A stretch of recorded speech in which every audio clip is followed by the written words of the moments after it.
Hey, what's going on, everyone? It's David Palmer, Leo King, and Dr. Ann Wohlcke here with History in the Stars. I think we did a show at the beginning of this year, but we're finally back on track here. Looking forward to today's talk, some more deeper history with the astrology in this Iran war. What's going on? How you doing, Ann?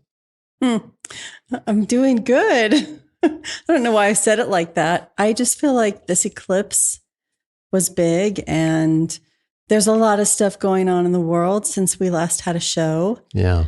And yeah, I don't know. I'm just looking forward to the discussion today. I think we'll have a lot to talk about. A lot, but almost too much. You know, it's a very strange world right now. It's a very strange world, although I think this show did a good job of preparing people for this exact thing. Exactly. I mean, we spent a lot of time on Neptune Aries, which we will again today. It really was I think, if I were to maybe speak for both of us, but there was some pretty big conclusions through the shows of 2025 and even at the very beginning of this year that every Neptune Aries cycle with Pluto Aquarius or all these common transits that we keep happening of these big wars and this very big split that happens, especially in the religions too, but also in the collective in a way. But yeah, I think right now we're kind of in the middle of something that we still don't know. And so right when you think maybe it's about to putter out or something, it's kind of the opposite. Like we're just kind of getting on the tracks of this whole new thing. And I do think it's interesting because we bounce around in the world of history a lot, but whenever you get to the Middle East, it's always deeply connected to so many big historical events happening through history, especially in the last, 6,400 years of history that really, the Saturn-Neptune conjunction just really brought up. That was on the 20th of February. I can't even believe we're already in March, but we're 2 weeks in and we're already in this. Actually, we're less than 2 weeks because it was only February 28th. Right. What do you feel as a historian about America going into another regime change war?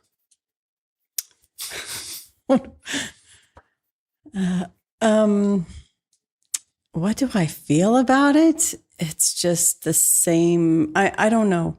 We talked about this earlier, and for some reason, when you learn your history, even as an American and in the textbooks, we focus so much on World War I, then World War II, and you learn about how we declared war and it's this big thing that's an official reaction or an action.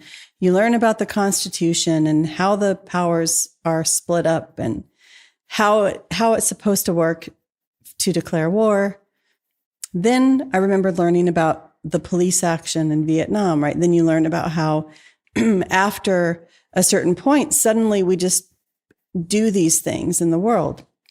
Now, I've never been in the military and you have, and I understand that it's probably different when you're somebody who's getting ready to actually have to go to one of these actions. And I don't think anybody rejoices when something like this happens. No. But it is not an easy situation in general. Sorry. I'm not very good at continuing on while I'm talking, while something else is going on. Too distractible. But yeah, I really am conflicted about it all. I think there's a lot of people who saw it coming, and not because of the astrology. A lot of people saw this coming because they could see how special interests were working. Everybody, everyone knew this was coming. Everybody has been talking about the fact that we've been hearing that we need to go into Iran because they're about ready to have a nuclear weapon for many, many years. Mm-hmm. And so, okay, we're finally doing something. But yeah, I don't know. I feel like we see a lot of echoes in the history as well. And I hope we're going to do a deep dive into why it's playing out like this. Because I feel like what's different about this seems to be we're seeing the narrative and the story. It's been determined and it's going to play out. And it just is going to go the way it's going. And there is this split that I see. I know we're going to talk about holy war, but there's almost like a holy war between the elite level people who are in governmental positions, people who own things, right? There's this split between them and what everybody else sees.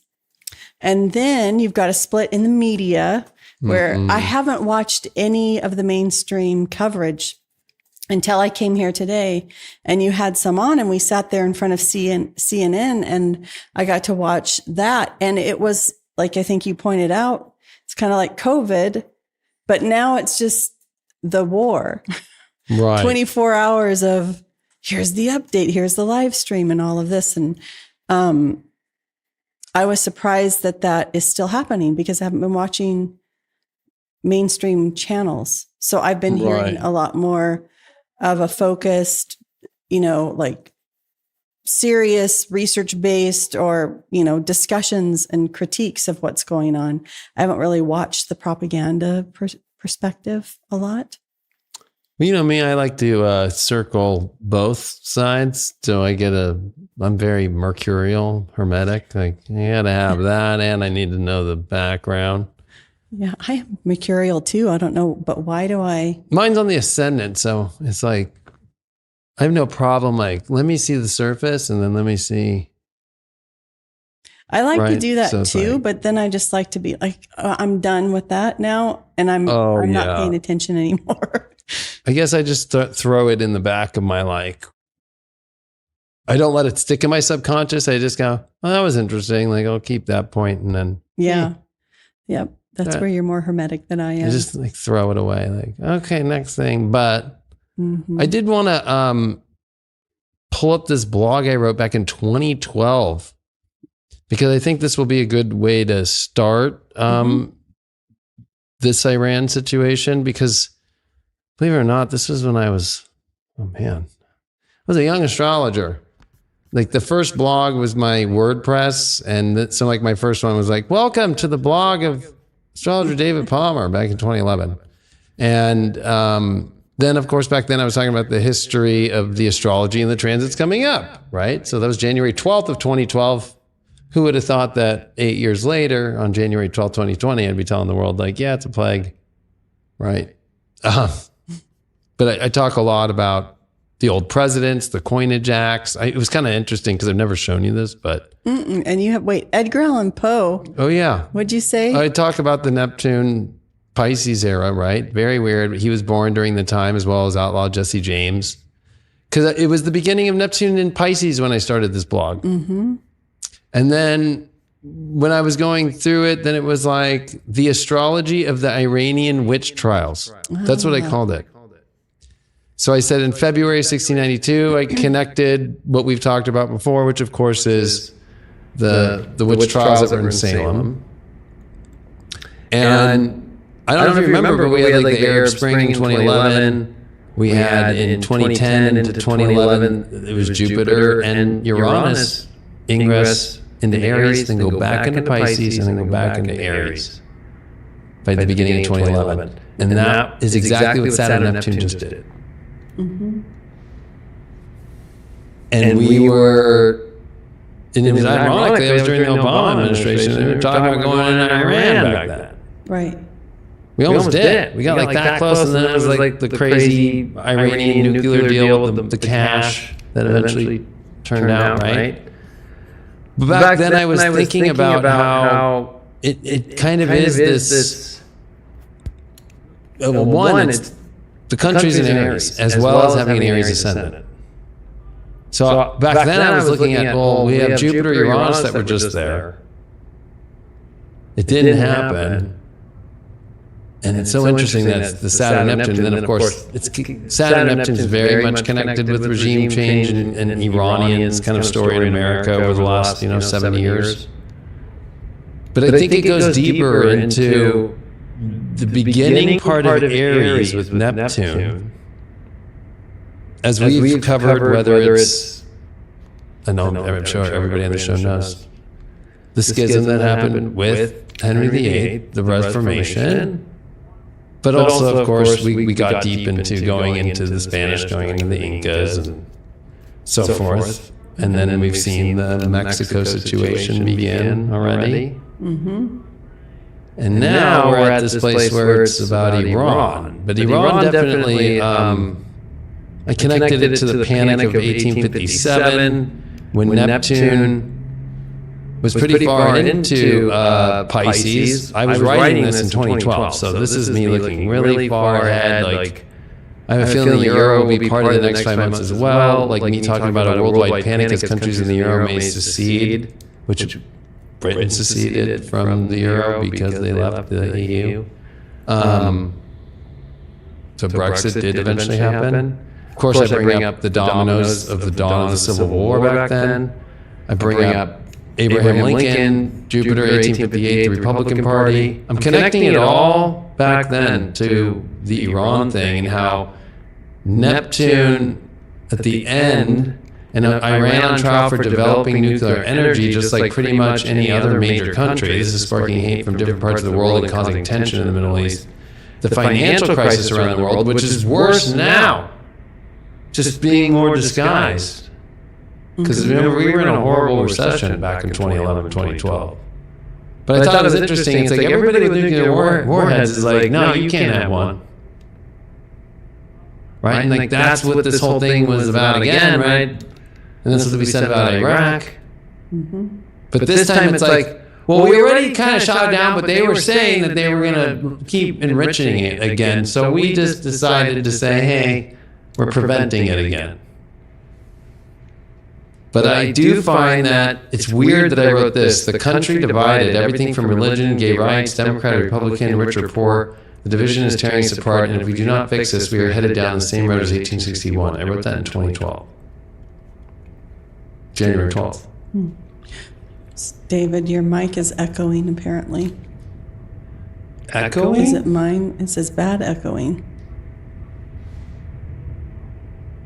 It's here. Oh, yes, it is.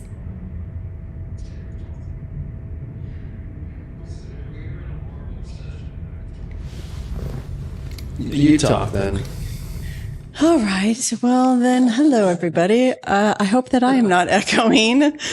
I was actually wondering while you were talking whether or not Uranus going over that spot in Aries could have triggered events that had happened before when, if it triggered the things that were happening way back in the times that we're looking at. And the last time that Neptune was in that spot, if Uranus going over it would have triggered things from then. So I'll be asking you about that. But yes, we should be probably also talking about Mercury retrograde and whether or not that has anything to do with what's going on. But what were we talking about here? Like, what can I add while David's fixing the audio? Or you're coming back? Well, we'll test if people can just let me know, because I have no way of testing right now. We're live, so. Wish I had my earphones. We will see. And there's like a 20-second lag. Okay. So, do I sound like I'm underwater still? We'll see. I don't know. Why does that happen? I'm wondering. Oh, that's like an AI live DAW that filters out background noise. But whenever I have it set to 2 mics, it just freaks out on mine. All right. It says, sounds better, no echo, better, yay. Okay. Right, yeah. Good. AI is not perfect everywhere. But continue. You were actually in a good role right there. Well, no, I was asking when Uranus went through Aries, because I think in your blog, you were looking at that, right? Very much That was the beginning of, not the Arab Spring, but yeah, it was. It was. So was that triggering anything from the last time that, well, when Neptune was there the last time? So, I mean, 1861 was the last time, right at the beginning, and then we're here now. Mm-hmm. Uranus, of course, 2010 into 2011, and then 1920, what was it? 25 into the 30s there. Because by 42, it went into Gemini. So I'm just doing the math in my head. I'm crazy. So 40 or 34. So I was 27. Uranus came in Aries. And then you would go back again another 80 some years. And that's where you're getting the prelude, right? You're getting the 14 years before the Civil War. Mm-hmm. Right? So you're in the 1830s. Yeah. So I in the 1840s-ish. So to me, it's more like there's something about Neptune at the beginning of Aries that the craziest wars, like it's official now to see this happen. To me, it's a lot of astrologers saying it's a Saturn-Neptune thing. And I think there's validity to that, especially with Iran and like seeing what we do every Saturn-Neptune. But I think it's on a wider scale, Neptune and Aries, because you can't connect that Saturn-Neptune to Henry VIII, right? And leaving the church. Or you can't connect that to the Spanish taking over the Incan Empire and taking over the Mayans and especially taking out the Aztecs, right?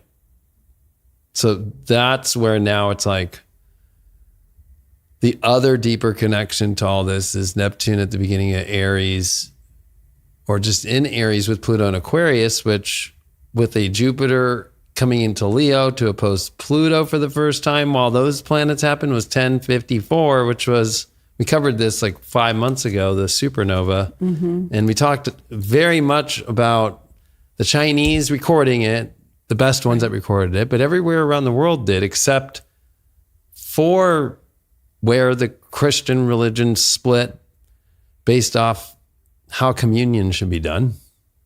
And based off also the, how do they say it? Filioque cause. Oh, right. Or clause. Yeah, well, it's the Nicene Creed from the Council of Nicaea. Mm-hmm. And it's almost like Arian who got thrown out of that Council of Nicaea, mm-hmm.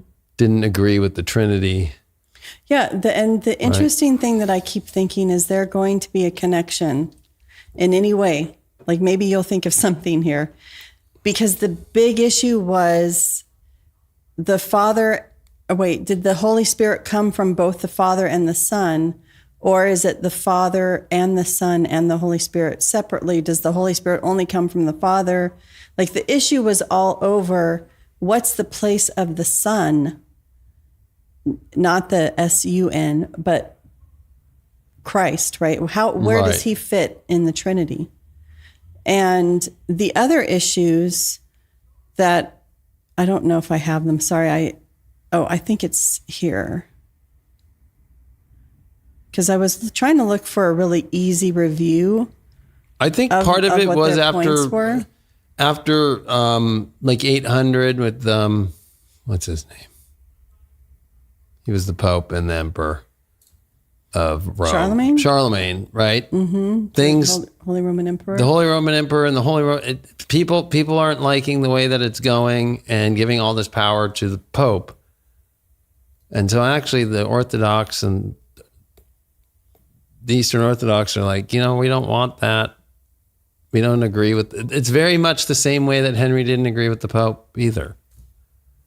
There's always this kind of like disagreement. So you can think of the Ayatollah and the Muslim with the Sunni. And that's what's really weird is the Sunni is what comes in the same transit that we're going to talk about today. And what you're seeing right now is the same kind of energy with the UAE, or you have Saudi Arabia, you have Qatar, you have Bahrain, you have all these more Sunni independent countries, but they're all very allied, and they're actually firing back or protecting, and they're not happy with Iran. So it's like the same thing. Actually, I found in the deep history, we didn't look at the Muslim world in the Middle East during that same schism that was happening in the Christian religion. It was happening in the Muslim one too. And it had happened earlier than that. It was because here's what's interesting. I was thinking, well, I want to try to find a nice graphic or something that has a map or whatever that shows the Sunni Shiite split.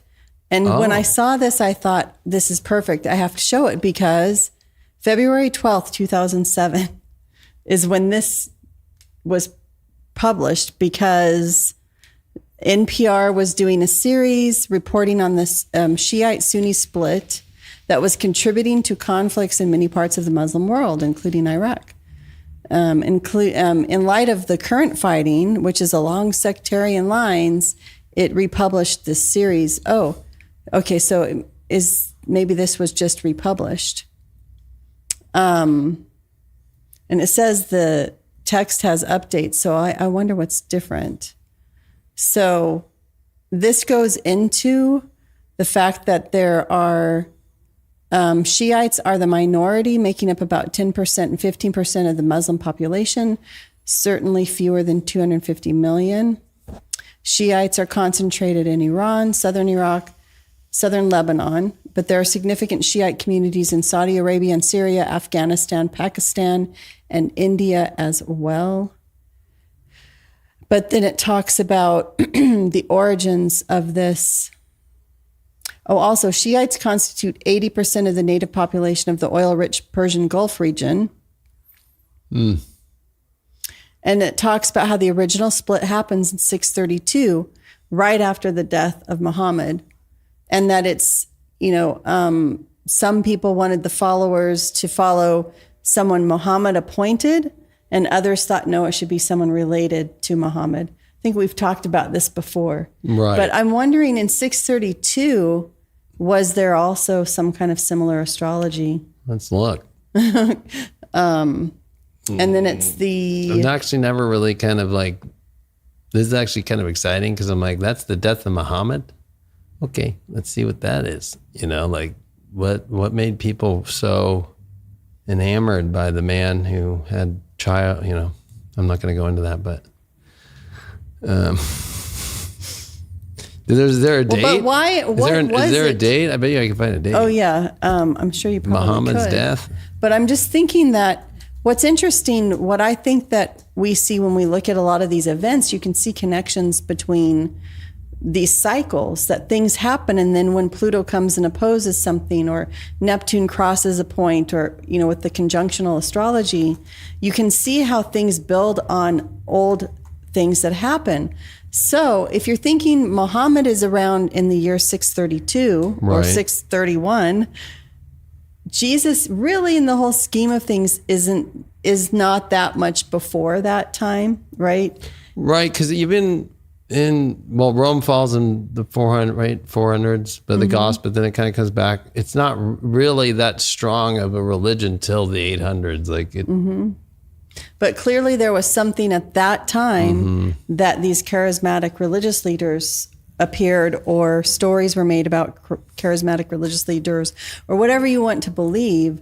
That is a particular time when that's what people were doing. But if you think about the power that states had at this time, so if you look at the Roman Empire and Jesus, right? The Roman Empire is vast and it has a lot of power and it's expanding. So how do you go against the state? One of your ways to actually have power would be with religion, with your religious belief. You can go against so many aspects of the state. So it's a way to contest the power of the state. Right. Like the state's telling you, go to this temple.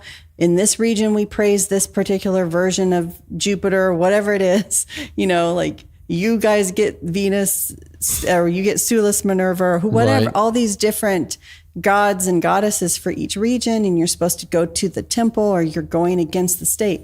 But if all of a sudden you start believing, I'm not following that, and this guy has a message I want to follow instead, or if you're part of the region of the world where Muhammad is, again, you're following somebody for a religious reason, and it takes you out of what the state's trying to get you to do. Right. And so that's why, to me, it's interesting to see if there's comparisons, because again, I feel like we're at a point where we're contesting power.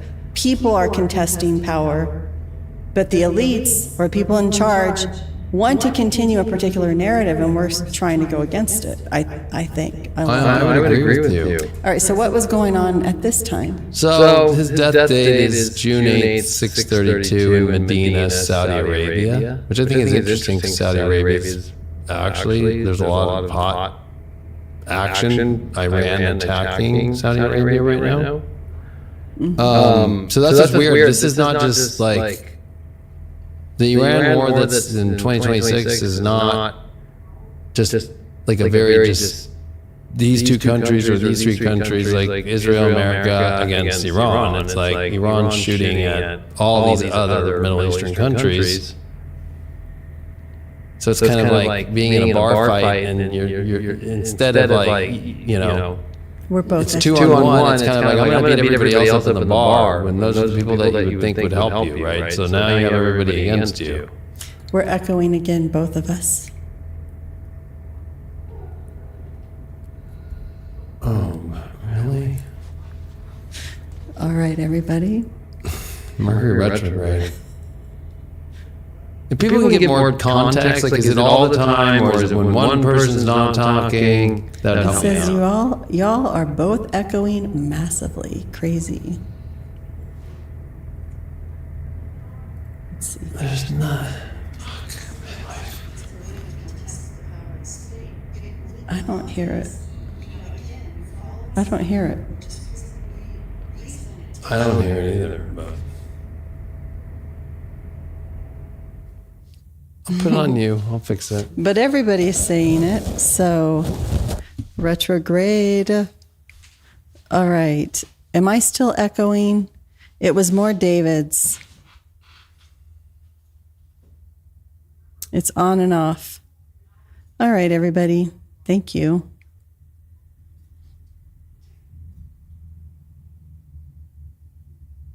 Both just started echoing again. Now, if I'm speaking right now,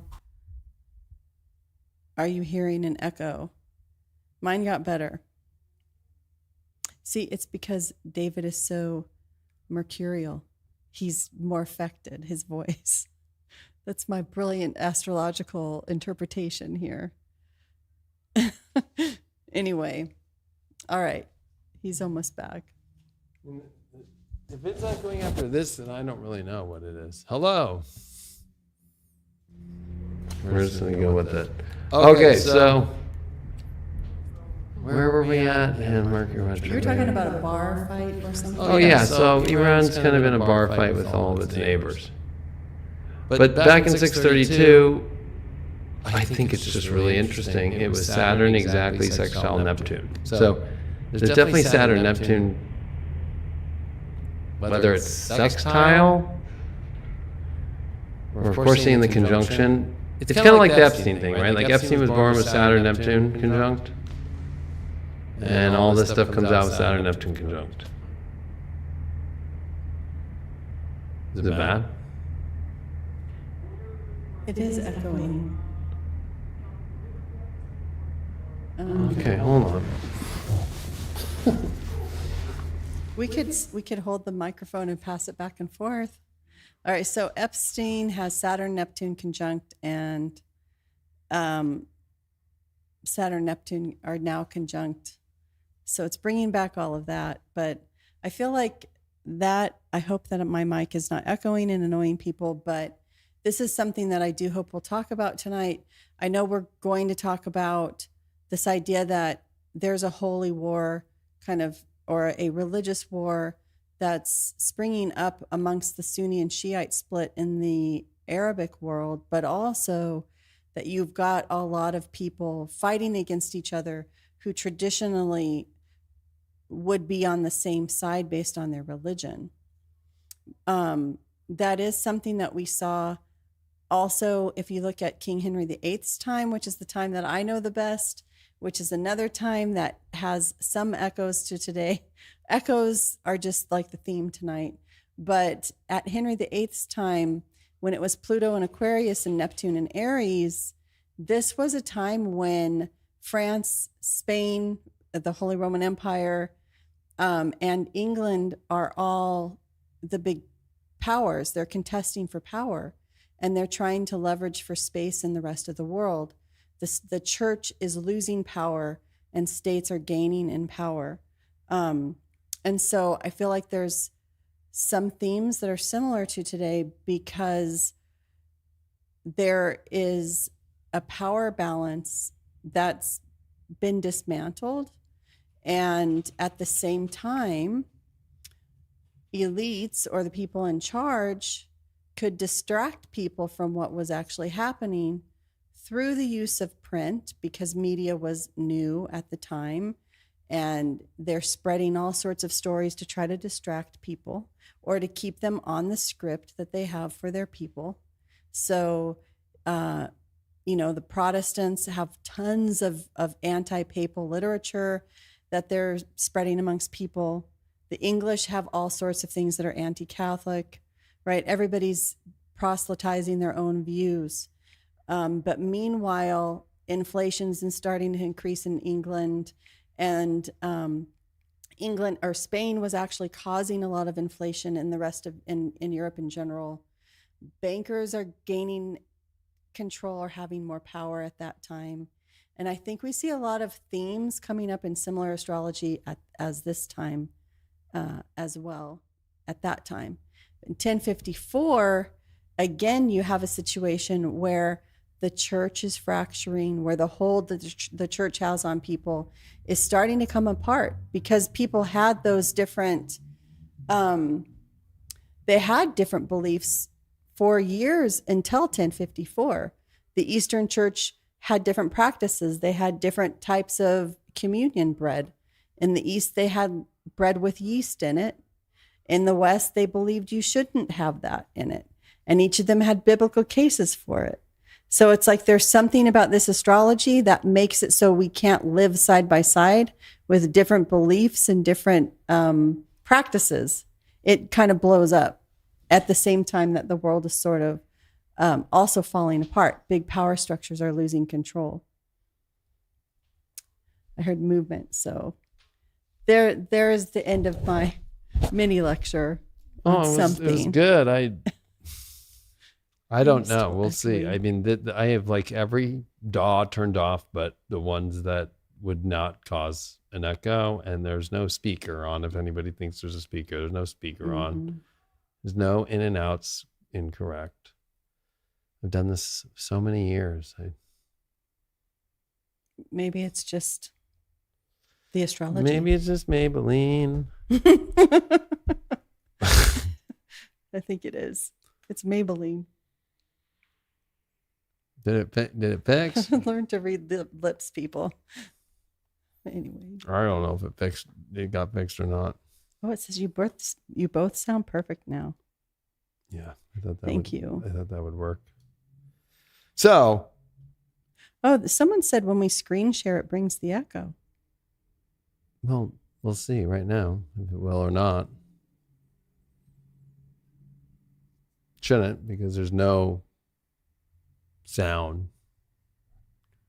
Okay. I'll wait to see if people, before I get all lost in Muhammad. Muhammad, where are you?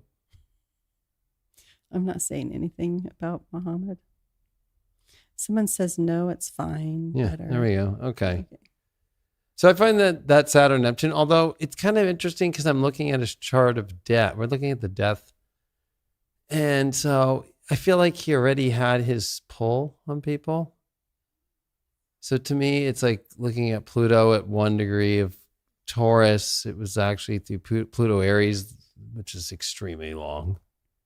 Pluto Pisces, which is extremely long. So his life, he died at 62 years old. So, he had a lot of pull for just only a couple Plutos. That's the thing about Pluto, is that once we leave Aquarius, it's like decades and decades and it's like 50 plus years to go through those two signs.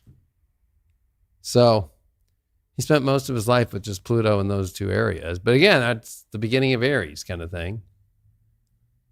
I find that Saturn Neptune sextile is really powerful. That's popping up, even though Scorpio, Virgo, I mean, there's nothing about this death date that really hits me as like the pull or relatable to now. Mm-hmm. So nothing that would explain why there could be a split about who's going to be the one who takes over from him? Well, I think that's kind of like a more what the whole Saturn-Neptune conjunction in Aries is about. And I'll showcase why.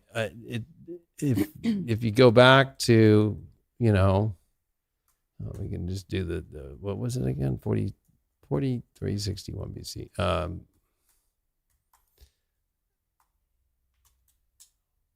Just as a whole, Saturn conjunct Neptune.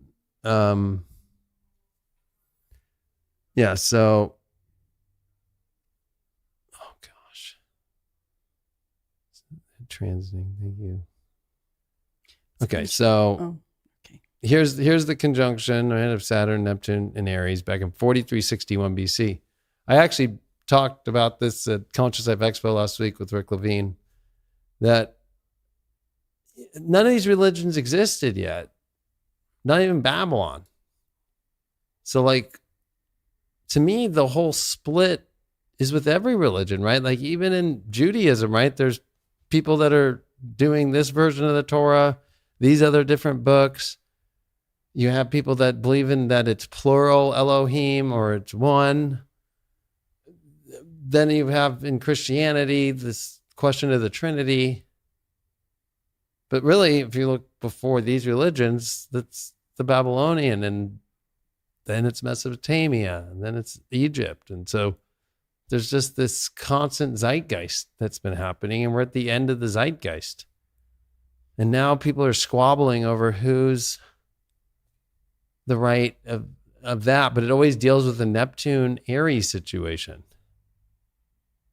Because really, the way that I'll paint it is with the research that I was doing about this. Oh, did I get out of it? Of course I did. I have it though. Religions. Yeah, here we go. Okay.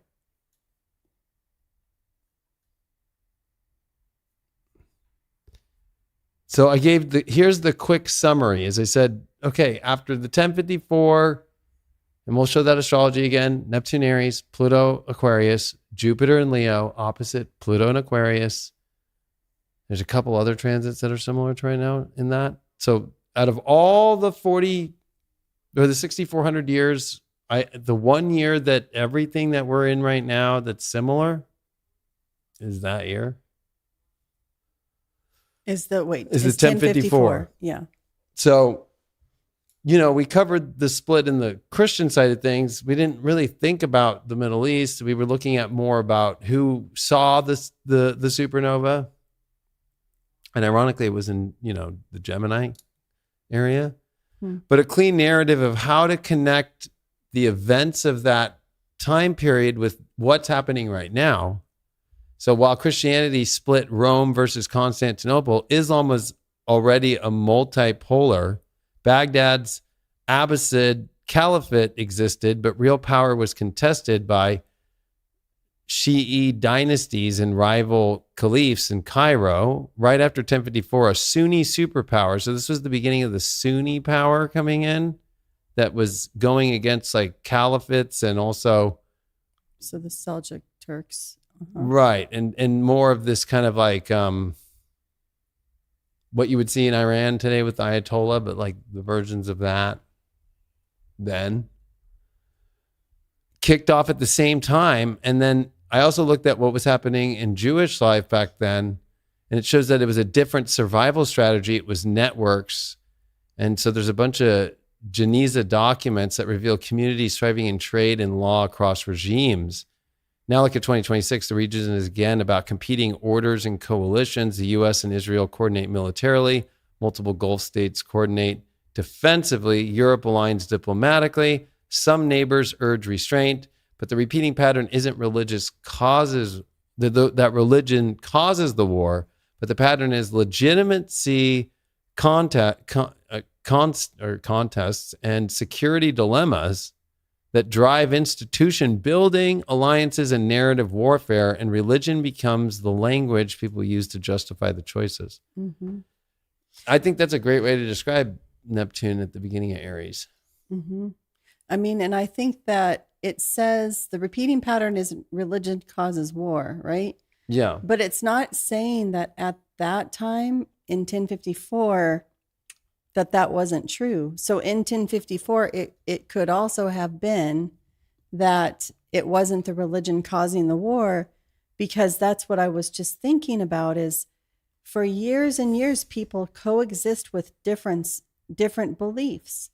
And looking at how Jewish communities worked at that time within the Islamic empires, for example, yeah, or Arab-speaking Christians within a lot of the Islamic empires, they could live and practice how they wanted if they were paying certain tributary taxes or they were whatever. helping the Arab countries collect the taxes and setting up the networks for trade. Yeah, so there were ways that people could exist. But when you decide you want to expand is usually when you say, you know what, I'm doing this to spread my version of this particular belief. I mean, and I don't know if that is even true in the Christian world, but it is for some reason in 1054 that the Pope, was it Leo the Ninth, decides, hey, we want unleavened bread. Right. We also want the belief of the Trinity to be this, and then there's and that's kind of like this backlog Council of Nicaea 325 AD, and then there were some councils that followed after. That there's like a 700-year dilemma that nobody has come to a consensus with, and finally schism happens. The irony is it's a Neptune, Aries, Pluto, Aquarius. To me, it's the fact that Jupiter, which represents religion, comes into the opposition while in Leo to Pluto while Neptune's in Aries. Right? And seeing that, that's when it gets really contested. And then, so like, I didn't get actually a chance during Conscious Life Expo. They cut me off right when I was going to get to this part. So actually, everybody's getting what I didn't get to show. It was, I have the chart in here. So Jupiter, Pluto of 1054. Mm. So we're about to go through Jupiter opposite Pluto, right? And so, but this one's going to be a big one. It's our first one with Pluto and Aquarius. The Jupiter-Pluto met in Capricorn 3 times in 2020. And then we went through the conjunctional astrology of the last 6 years. And so if you look at this Jupiter-Pluto then, even though Neptune's near the end of Aries and Pluto's in the middle of Aquarius, they're the same placements. It's also Uranus, ironically, in Scorpio. Well, we have Uranus in Taurus right now, right? But I do find it really interesting, though. It's also Chiron in Taurus, which we're going to have during the Jupiter opposite Pluto. But this was a Mars-Jupiter opposite Pluto, which is kind of intense, to say the least. And this is actually in the summer of the supernova. Because remember, it was multiple months where people could see it in the broad daylight, and then at night you could see it for months. So it lasted almost a year where you could see it all the time. That's why we were like, how did people not record it in the Christian religions except on a coin in the Orthodox Yeah, it's so interesting that they hid it through it's the recorded coinage all around the world, even in right. early Americas. Yeah, Native American tribes. paintings. Yeah, But no, the West of Christianity did not commemorate it. Yeah, just don't look at it. The great, it's the Crab Nebula one. It was huge. Yeah, it was as bright as the sun in the day. I mean, but the Christians, it's like, don't look up, don't look at that. Yeah. But the people in the Orthodox after the schism did put it in the coins, and that was their way of like, hey, we saw it, but don't talk about it. But China's the one who recorded it the best. But I think this is where, you know, the interesting part is, to me, why I wanted to bring the subject up and talk to you about it, is what follows after 1054 is the Holy Wars. Mm-hmm. So like the schism is the weirdest part to me, because it's like, then the Holy Wars begin coming into the beginning of, I guess that would be the 11th century or 12th century. And the Orthodox, it's like, okay, the Roman Catholic Church is the one really bankrolling it, and really, but you know, there was some fights between Orthodox people, you know, knights, I guess, and some Christians, but at the end of the day, it's like, no, we got to take on the Ottoman Empire and all the Turks and all these people that are in the battle between the holy wars of left and right, which is really just Christianity and Muslim traditions fighting over the Holy Land for 200 years. And it's this that causes it. Because I didn't even think for a second until this whole war broke out. I'm like, I guarantee you, if I look at 1054, that we're going to see a big split in the Muslim religion too. And that's actually what's happening right now, that the war is dominance and power over, think of the Muslim world right now, like Saudi Arabia, Bahrain, Qatar. They're the biggest investors in America in our data centers.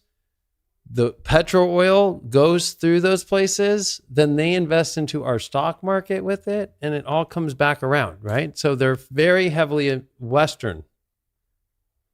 And so to them, it's like Iran is connected to China, and China hasn't shown up for them. Mm-hmm. So it shows you that China's not a faithful partner either. Or like I said earlier, or they're showing up in ways we don't see yet. That's true. But I think that the idea of the split of the religions for power and dominance, there was actually some reports that just came out that the United States military, the 30 of the generals, were telling people that this was, we were going into Iran to because Jesus is coming back because of Armageddon. Wait, military people were saying that? Yes.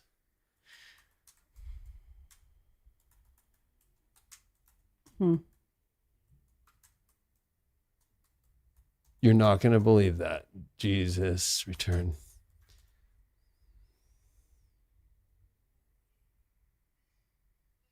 Yep, here we go. According to reports in early March 2026, over 200 U.S. military personnel filed complaints with the Military Religious Freedom Foundation, alleging commanders are framing the Iran conflict as a divinely planned war to trigger Armageddon and return of Jesus.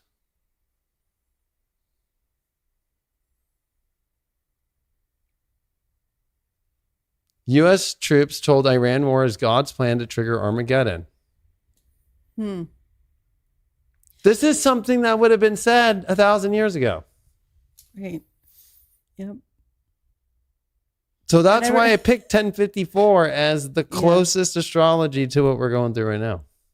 Well, I remember when you said this, was it last year or 2 years ago at the Conscious Life Expo at that astrology panel? Oh, I know. People thought I was crazy. You know, holy wars, and there will be a holy war. Yeah. People were kind of like,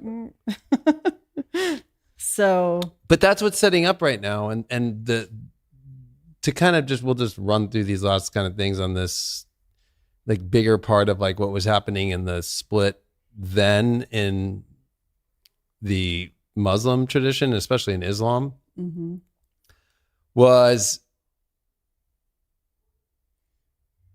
there were multiple rival centers. That's what's happening right now, right? So if you think about where Iran is, there's a lot of history there. There's tons in Saudi Arabia. That's actually where Muhammad was, right? And so it's all Sunni.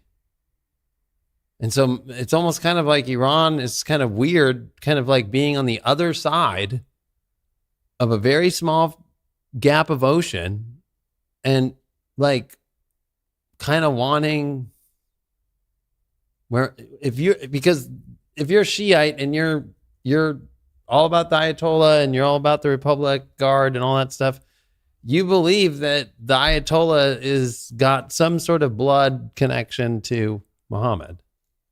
And it's extremely 100% Islamic law, right? So they run the whole government based off Allah and Muhammad fully. Where in like Dubai, it's kind of like, yeah, you're not allowed to drink in public too much, but if you're inside, there's like Sunni's a lot looser. So it kind of reminds me of like how the Catholic Church and the Orthodox Church have their differences. They're practicing a lot of the same stuff, but there's the hardliners and there's the one who's not. But what's happening is because we've seen that split now with Russia being the Orthodox Church now, and how Putin says, look at the West, they're all pedophiles, right? And look at so really it's the Catholic Church and it's anybody connected into the lines that go into Christianity in that form through there. So you already have that kind of battle in the West of Christianity going on with Russia. And then you have now, we're seeing the Middle East part. It's going to be the factions that come out. Looks like it'll be like the more liberal Sunni. And then like now you've got American troops saying, oh, this is the return of Jesus and Armageddon, which wouldn't be a traditional Catholic thing to probably say. Mm-mm. So it feels like the more kind of liberal, like not so intense, straight to the core of like the original version of these religions are taking all of it and kind of like bridging their own versions and about to go contest the Holy Land. Because what's going to happen after Iran falls is now it's where people start turning their back on each other. Right? Because everybody's going to be like, well, I need to be there to see Jesus. Well, I need to see the Elohim. No, I need to see Muhammad. Right. Yeah. And then you're all there. And, what's interesting was you were talking about the Crusades. Yeah. Did I get rid of that map? Well, in the end of the Crusades was the Saturn-Pluto conjunction in Capricorn. Right. And I mean, I'm just saying, like, look, the first crusade, by the time everything happened, the split happens, and then the Western Church gets themselves together. I mean, it takes a lot longer to accomplish things back then. So by 1096, they've got their first crusade.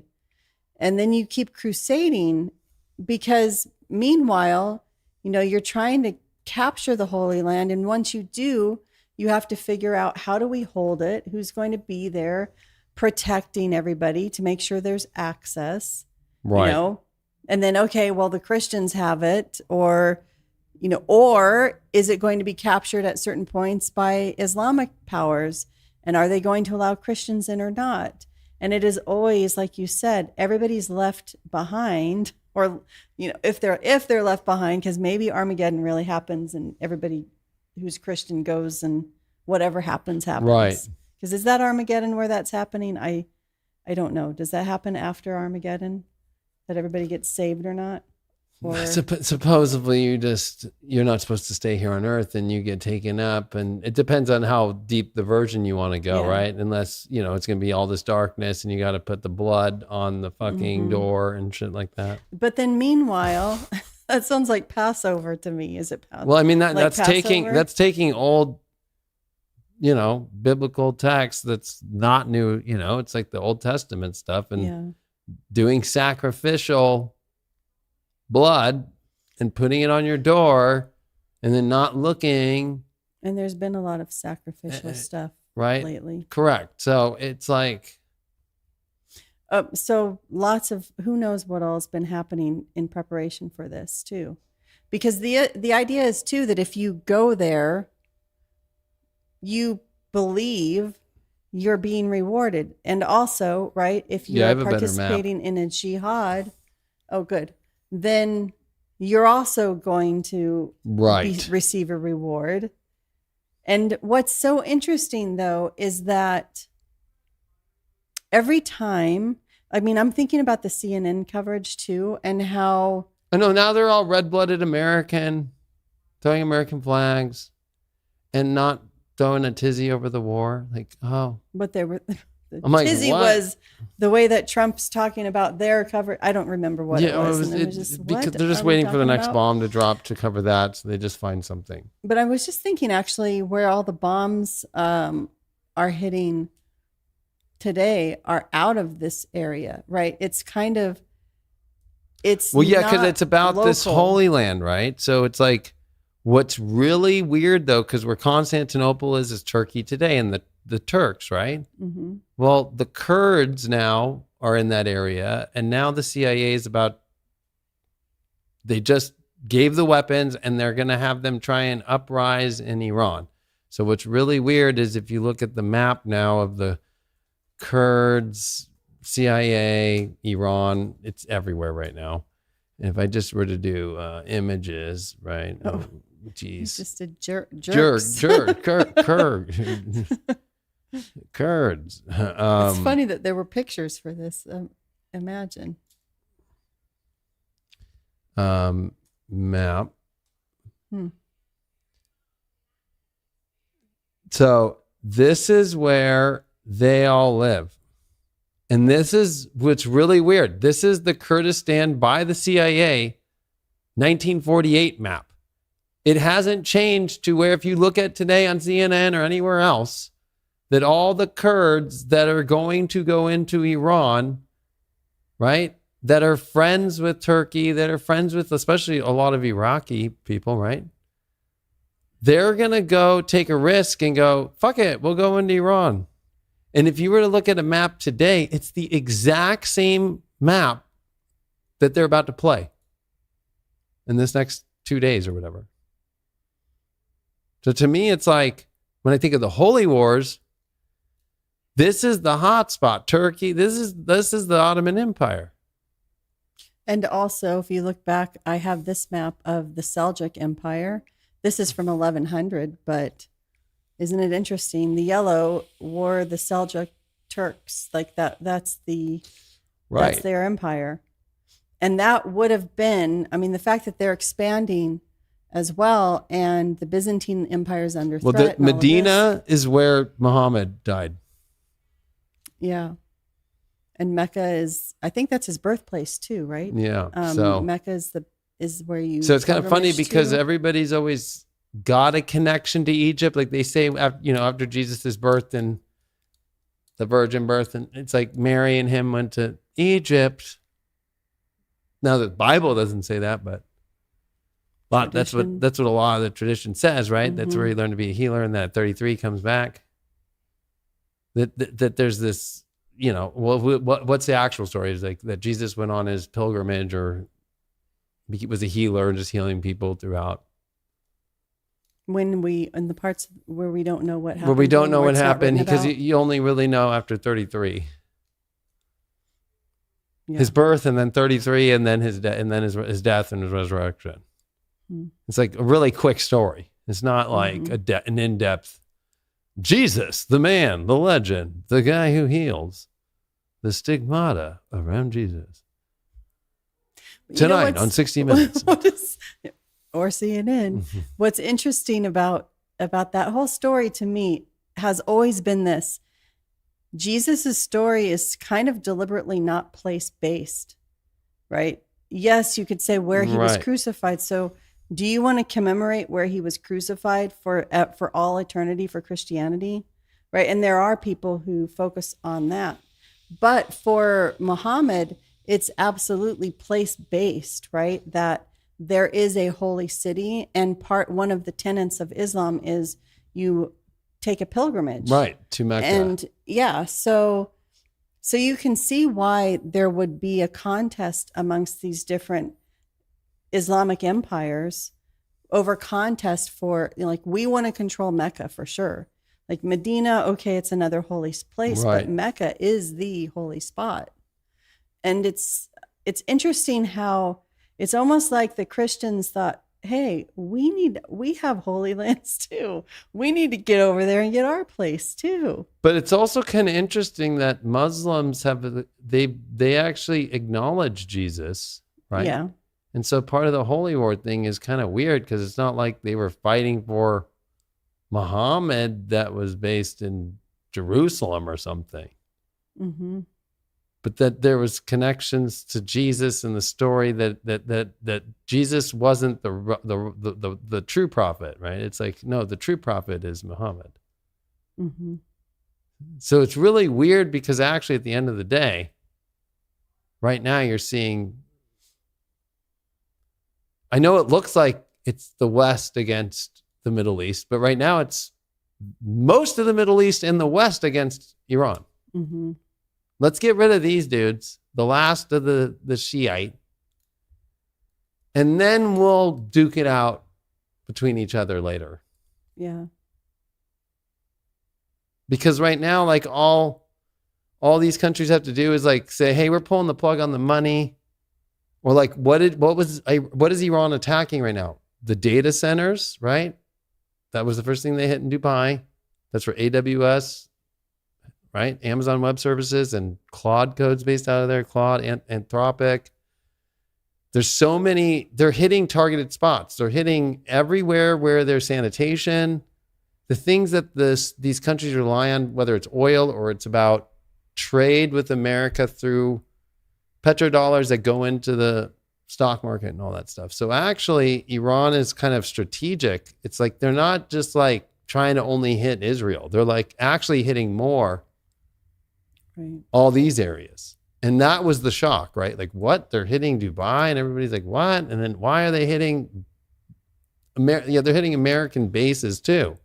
But they're hitting all these other regions around Saudi Arabia and all those countries that are on the eastern part, right? Like they're hitting all of them, Qatar, all of that, because of the connection to the United States and the whole Western world. So to me, this is just the beginning of a very weird, if we're in karmic stories, I said this at the Conscious Life Expo, the karma's not, the Holy War's karma never ended. It didn't end. It didn't have its, right? The Christians believe that they got wronged. And I feel like, when people are saying there was a guy in Congress today, he's like, we're not going to fight this war for Israel. And they kicked him out and broke his arm. Yeah. I'm like, it actually isn't that. You have America who are Christians who are like acting buddy-buddy with Jews and Jews acting buddy with Christians. But when the time comes, they're going to turn on each other and be like, no. We don't believe in Jesus. You're Goyim. No, we don't believe in your Old Testament anymore. Like, we like King David. We like all these stories and those old temples, but Jesus is our God, right? That's our way. We don't. You guys killed Jesus. So, Yeah. But you helped the Romans with it, right? It's like, it just gets really, this is going to get messy. Well, Messier than then. I'm really curious about what the people will do who were hearing the story of, this is your chance to go be in Armageddon. They filed 200 complaints though. That's a lot. People are thinking, huh? Why are you telling me this? Like, why are we having a holy war? Well, there's supposed to be separation of church and state, and that would be included in the military. In the military, I was in. If you want to practice religion, like, you do that on your own time. Nobody's pushing that. Maybe there'll be one chapel guy who represents this version of Christianity, or there might be somebody who's a Jew, right? They have those chapel guys, but they're the smallest part of the military. And then it's like, I hate to say it's the military. They make a little room and they make it almost like a toy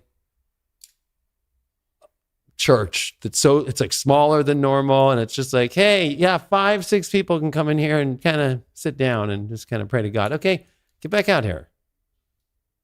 So it's not a big part of the military. Mm-hmm. So that's why if I were to hear that, I'd be like, what the fuck? Yeah. You're telling me we're going here because Jesus is returning? Like, that's a little cray-cray. But the fact that people aren't just going in droves like it's the Crusades or whatever it would be, this really reminds me so much of the Reformation era. You know, I love to go back to it. It is, but in the 1530s especially, you had the religious narrative, the whole story everybody believed fell apart. Right. And it had a huge impact. It wasn't just Martin Luther nailed up the theses and then everybody, and Henry got a divorce. After all those things happened, there were wars, as like in the Holy Roman Empire. You have different princes who start to say, hey, if we become Lutheran or we become Calvinist or whatever it is, we're going to be able to go against the bigger king or the bigger prince or whatever.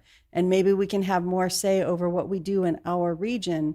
And there were all these alliances that broke up.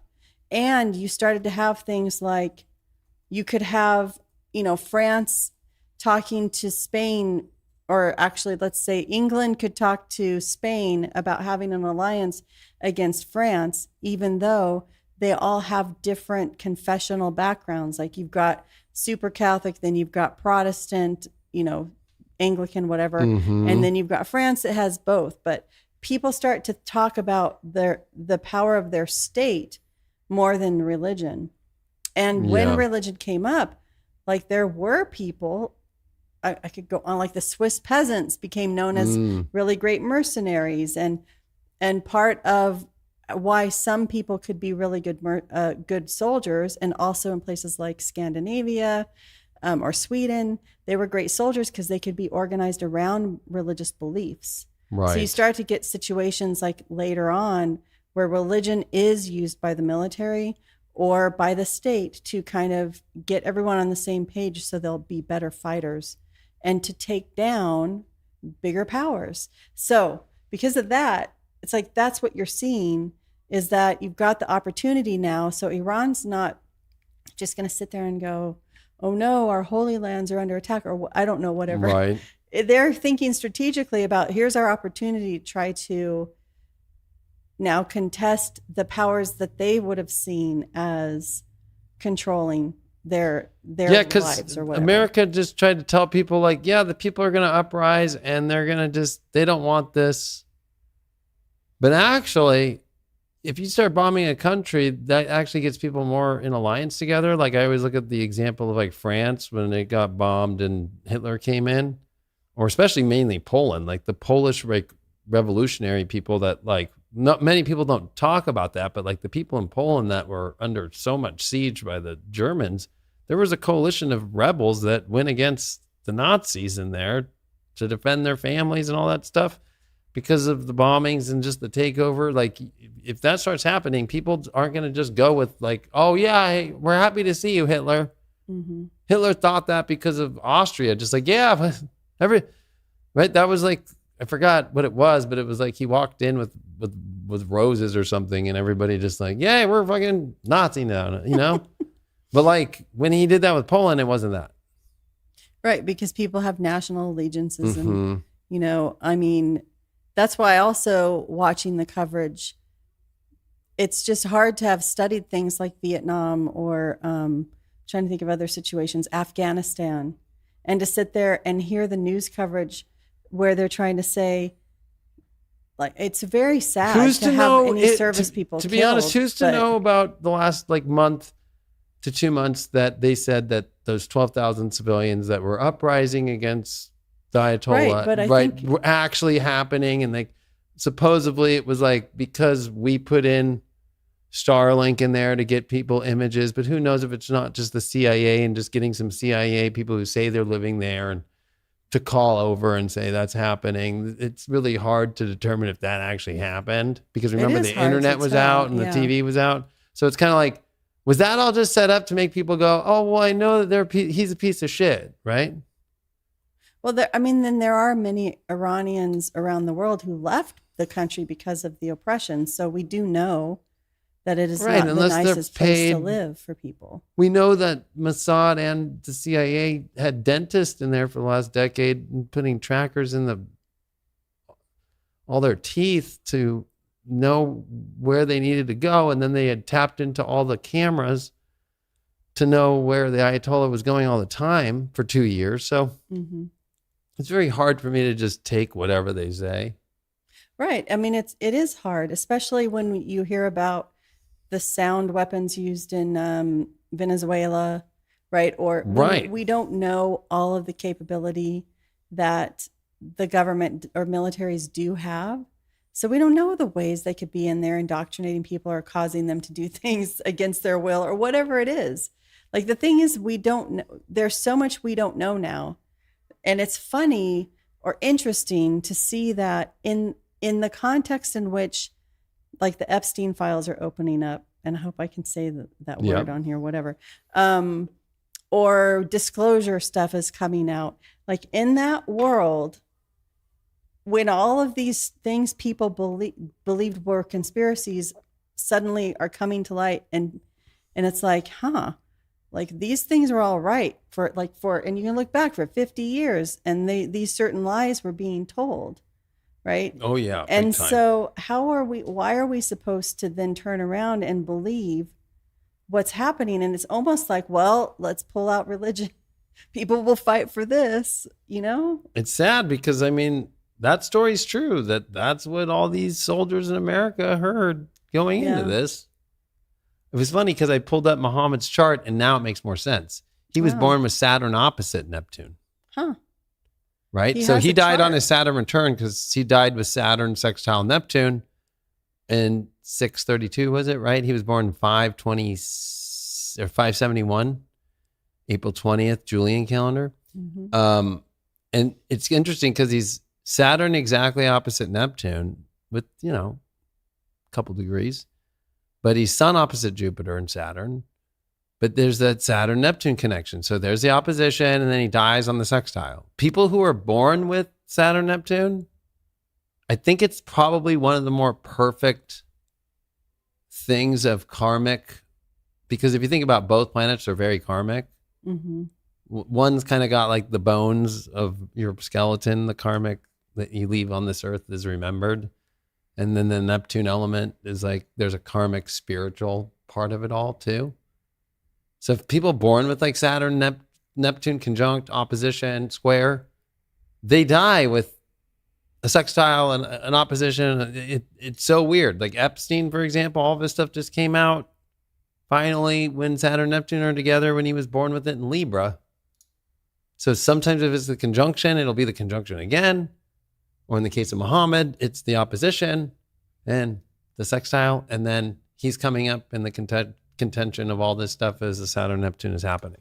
And it always deals with some sort of like person that I guess you could say leader, Saturn. But there's also like this really weird, mysterious guys that I think it's that Saturn Neptune, the mystery over like, oh, I kind of want you to control me. So if you think about Epstein, he has Saturn Neptune and Libra. It's like Deepak Chopra, bring your girls, like every fucking email. Like, oh my God, bro. Like, what? Like, but he's like enamored by him. Like, oh, bring your girls, like, what? Oh, what, dude? So there's something about that kind of like over mystifies. It's like the mask over the control freak. And in his chart, it's like, I'll be honest, like he's born with Pluto in Aquarius too. That's the other interesting part. Right? So he's about ready to have Pluto return too. I mean, in many years, right? Yeah, but it's like, I think all the Pluto and Aquarians, whenever, so he was born, after Neptune and Aries, but it's interesting because there was another Neptune in Aries with Pluto and Aquarius in the years prior to him being born in the 500s. We did look at that, but that's like Rome trying to figure itself out after the Goths sack Rome in the 400s and the 500s. It's kind of a weird period, and especially Rome and kind of trying to figure out what this Christianity thing's going to be. And that's kind of the fall. That's the beginning of the fall of society using the old, Roman mythology. Really, is the beginning of that. But it's kind of weird because I don't know if you saw what Iran did 2 weeks ago. Burns ball. So 2 weeks ago, Iran burned ball. I saw that. Or was 3 weeks ago. And then put up pictures of all the world leaders because of the Epstein files as like they're all pedophiles. Right? Mm-hmm. Like, so do you really think the people of Iran are going to trust the West coming in? When it's so weird, because I've been saying that this is what's going to come up about 2020 is the ball. I've been When so hard on people about that Jupiter's ball. On? And everybody got to get over it and stop praising Jupiter, because Jupiter will rape you. He will take advantage of you. He's not a good planet. Jupiter actually is the most dangerous planet in astrology. So to me, this is like the deeper element of like, pay attention to what's behind with Saturn Neptune always. It's like, it's not Muhammad, right? It's not, it's the idea of an idol, right? Is very Jupiter. And so when Jupiter opposes Pluto, like it did back in 1054, it becomes like, hey, my version of the idol is the one that I want, and it's in Leo, and it gets really hot, and it gets all passionate, and there's that Pluto in Aquarius, and people are like trying to figure out these complex, but they're really not that complex situations. It's just like, you're into this, I'm into that, but we're trying to work together, and it's the tension that we can't work together. And that's going to explode. And I feel that like this is not a coincidence that the Saturn Neptune was 9 days after this, right? In Aries. And the beginning of Babylon, Baal shows up. He's one of the first guys. He's the god of fertility in the Phoenician traditions. And I forgot Habi, he's connected to another god. But it's all these religions are all connected to this.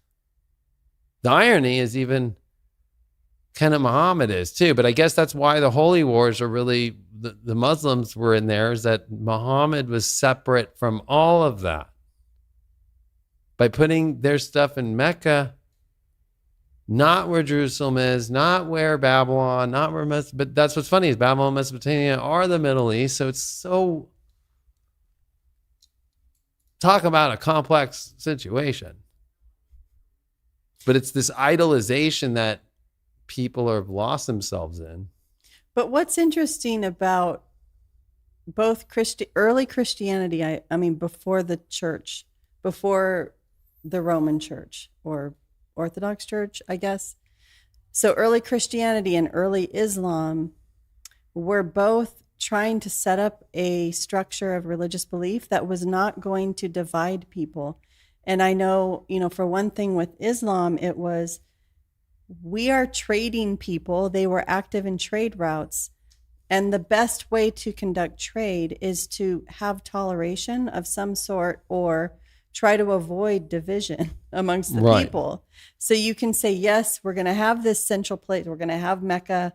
Everyone will go there. And maybe, I know there's a lot of people who talk about the cube and significance there and all of that. Yeah. So I'm not talking about that, but I'm just saying that in principle, the idea is that we're going to get over these divisions, and it is better for trade and harmony or whatever. I'm sure peace and harmony as well.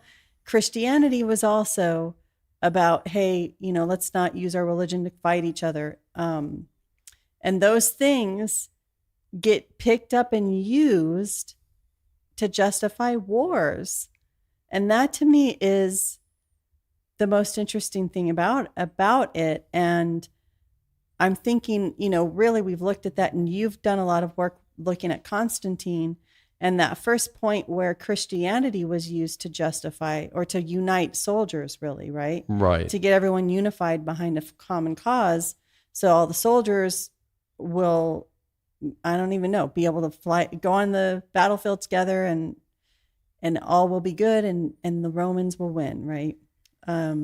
So it's interesting. I'm glad you brought that up, because it's almost like with Muhammad being born with Pluto and Aquarius, with them burning Baal and having the Egyptian obelisk behind it, right?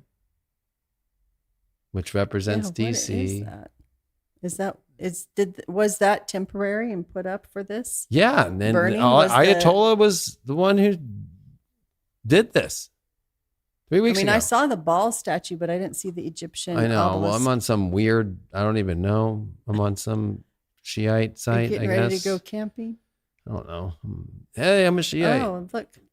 Okay. Yeah, so they fully burned them.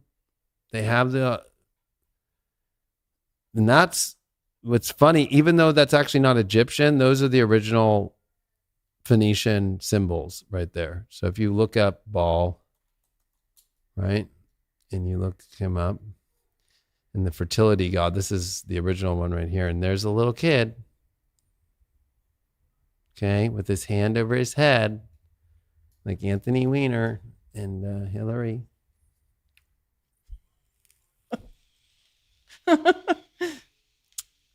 That's silly. Well, basically all of them. They're all obsessed, right? But that's what's on the back of it all. And so the Eye of Horus is connected to Baal, which of course, where does that sit? There's places in Congress with the Horus Eye, Egypt. This is a bronze figurine. So that's what Epstein was trying to be. That's what's her name? Ghislaine Maxwell. But this is the slaughter of the prophets of Baal, right? And then the Beelzebub in the 1863 edition of Dictionnaire Infernal. And look at that. There's the skull and bones. And what is that? Is that a moth or a mosquito? That's a mosquito. It's a fly. Oh. So it's kind of the inverse of the Rosicrucian bee. Right? But there's the skull and bones. Actually, let's look up that book, Dictionnaire Infernal. It's a book on demonology, describing demons organized in hierarchies. Wow, we're going to have to do something on this. Yeah, published 1818. Where was this connected to? This is connected to Baal. Right? So, and it was done out of Paris, 1818, and there was an 1863 edition, so with Neptune at the beginning of Aries. That's the famous version that gets people to go, oh, shit.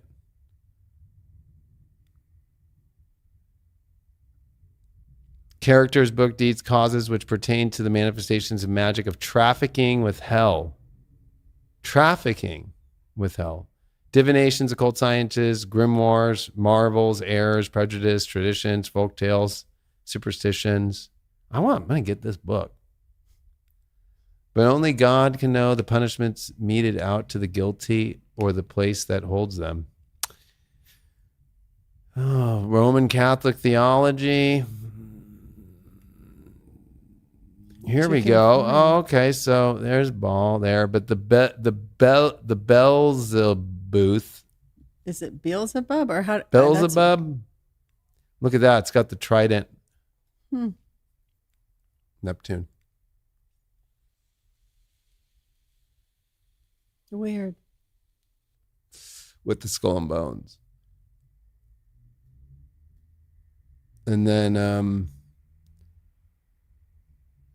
I'm telling you that this whole thing's going to get really ugly.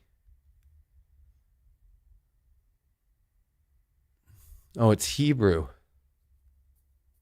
Baal. Beelzebub. Yeah, but it's Baal, Oh, right? I never realized that. And occasionally known as Lord of the Flies. It's a name derived from the Philistine god and who worship Ekron and later adopted by some Abrahamic religions as a major demon. Oh, and with the Canaanite god Baal. Is known in demonology as one of the 7 deadly demons. Who came up with this shit? Like the 7 deadly sins, 7 deadly demons, or the 7 princes of hell. Okay. Gluttony and envy. Lord of the Flies. That's actually what Lord of the Flies, the whole story in the book's based off of. Well, that's not a pretty world, so. And in the Hebrew scriptures, yeah, that's where Beelzebub comes from, or Baalzebub. Baalzebub, referring to a deity worshipped by the Philistines. Okay, yeah. So, and then here's an old kind of depiction. Kind of crazy because if you actually like think of like the devil, Christians kind of took this and the idea of Lucifer, right? So it's like the fly, which I've always said that the aliens are the insects.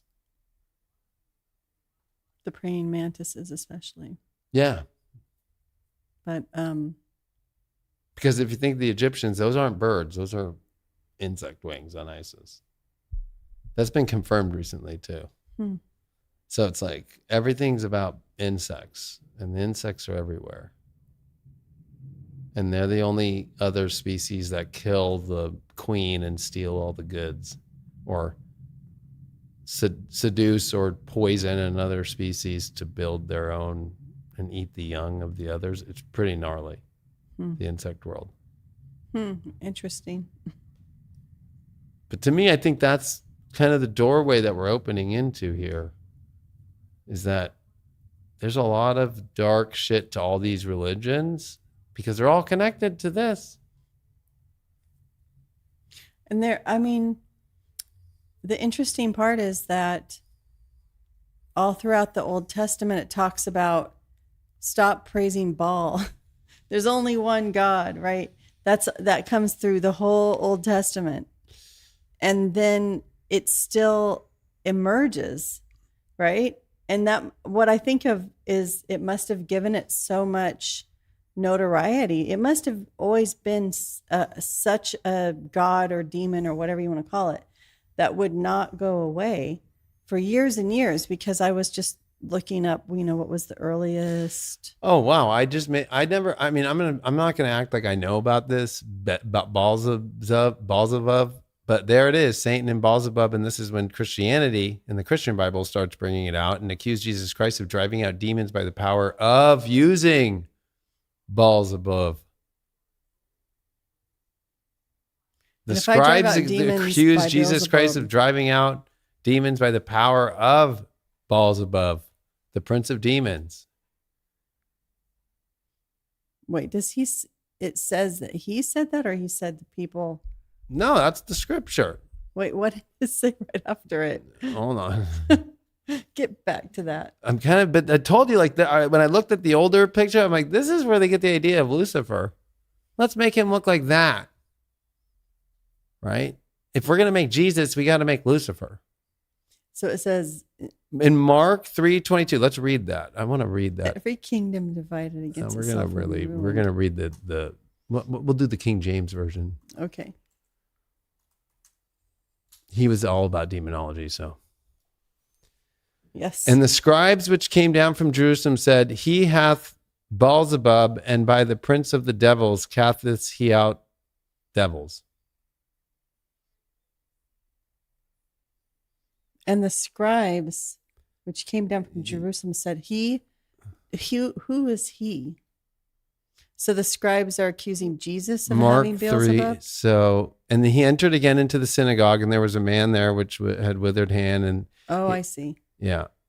So the scribes are saying it's Beelzebub when it was not necessarily Beelzebub. Or was it? It could have been. But Jesus withdrew himself with his disciples to the sea, and a great multitude from Galilee followed him, and from Judea, and from Jerusalem, and from Idumea, and from beyond Jordan, and about Tyre and Sidon, a great multitude. Okay, yeah. Okay. For he had healed many, insomuch that they had pressed upon him for to touch him, as many had had plagues.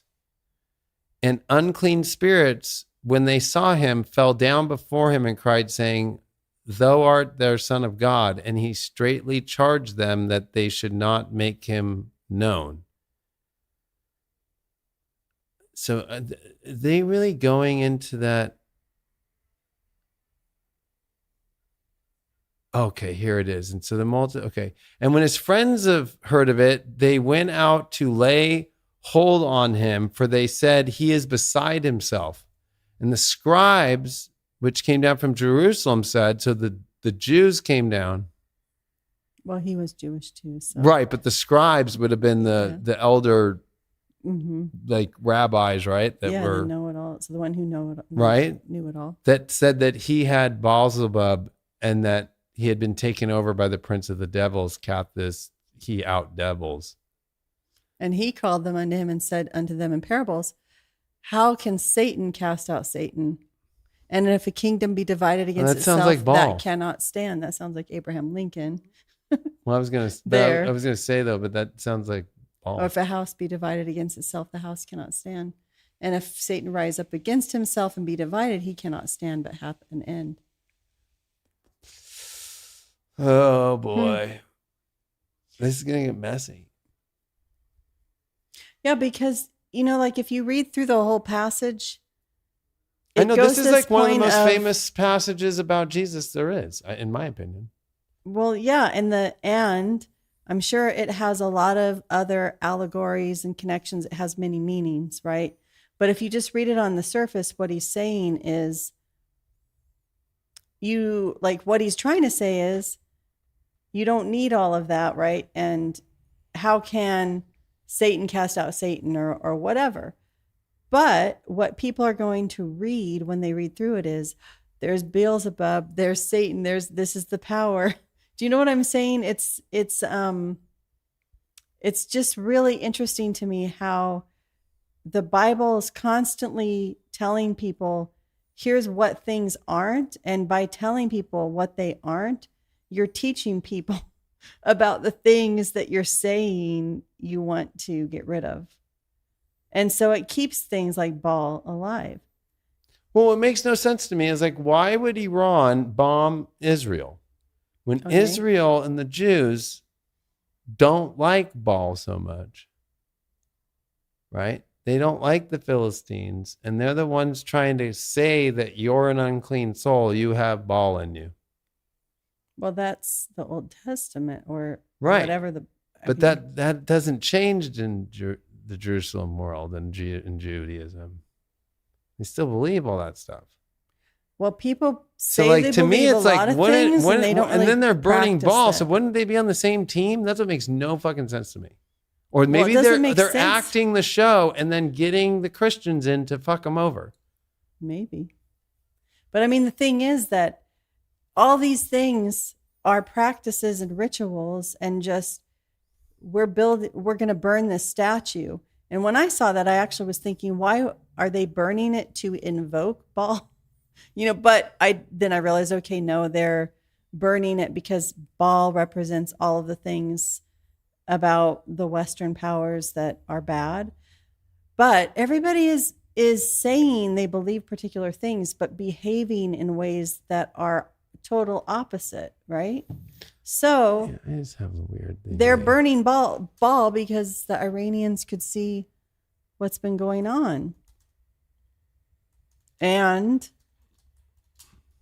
that's what's not being addressed. In Islam, Baal is understood as a false deity worshipped in antiquity, specifically warned against by the prophet Elijah, as mentioned in the Quran. As Islamic tradition often identify this idol with the city of Baalbek in its view as its prohibited form of idolatry, the same way that the Old Testament says. Yeah, it's Elijah.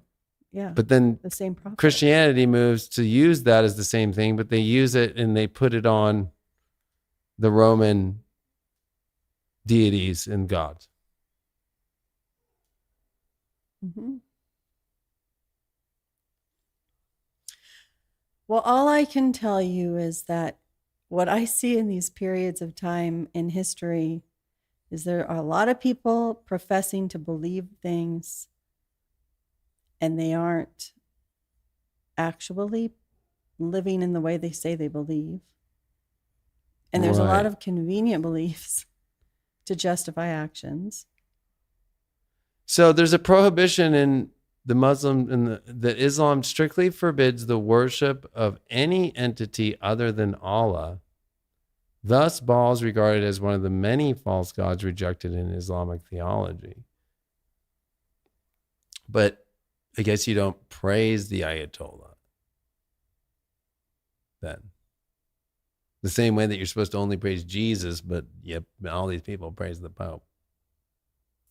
You have your stand-in.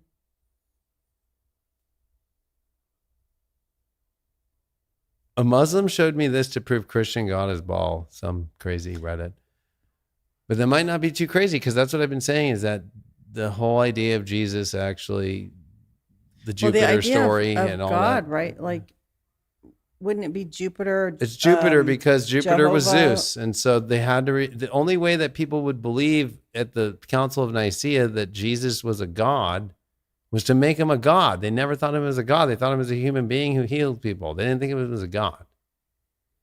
So that's when Constantinople, who was a soul worshiper, sun worshiper, was like, yeah, let's make him a god. And that's why Arian in the Trinity, he's like, you're telling me that God is the same energy as Jesus? That's impossible. Mm-hmm. No, yeah, it's true. Well, no, sorry, I can't go with that. So he's excommunicated. Goes back to the Goths. And then the Goths take it over, you know? So it's like, all these religions have like this really dark shit. And this is like going to bring all that up, I feel. And I know I sound crazy, but it's all connected to those schisms. Yeah. No, definitely. There's so many paths that all go back to those same types of eras. And what I was going to say earlier about Muhammad, and if you look at like the Muslim world, right? Like the birth rate is like 4, right? Where America's down to 1.6, right? If you do the birth rate of the Middle East right now, it's insane. It's like 2.7 to 3. Every family's having 3 kids. Where the Western world's down to 1. In Japan, it's like 1. Right? You just look around the Western world, it's 1.4. Everybody's got an mRNA shot with Epstein's DNA in it. Ball. That the church has told them to get. That my prediction has been that the Age of Aquarius is what you don't expect. Meaning that the big major religion that will take over the world will be Islam. It's already clear as day. It'll be Americans, Europeans. You're already seeing it happen, but like it'll be the full blown thing. And like that'll be the thing where it's like, man, like we didn't, and that's why the God of Baal is about, and going deeper into that balls of buzz or whatever, is envy and gluttony. What do you think Westerners are full of?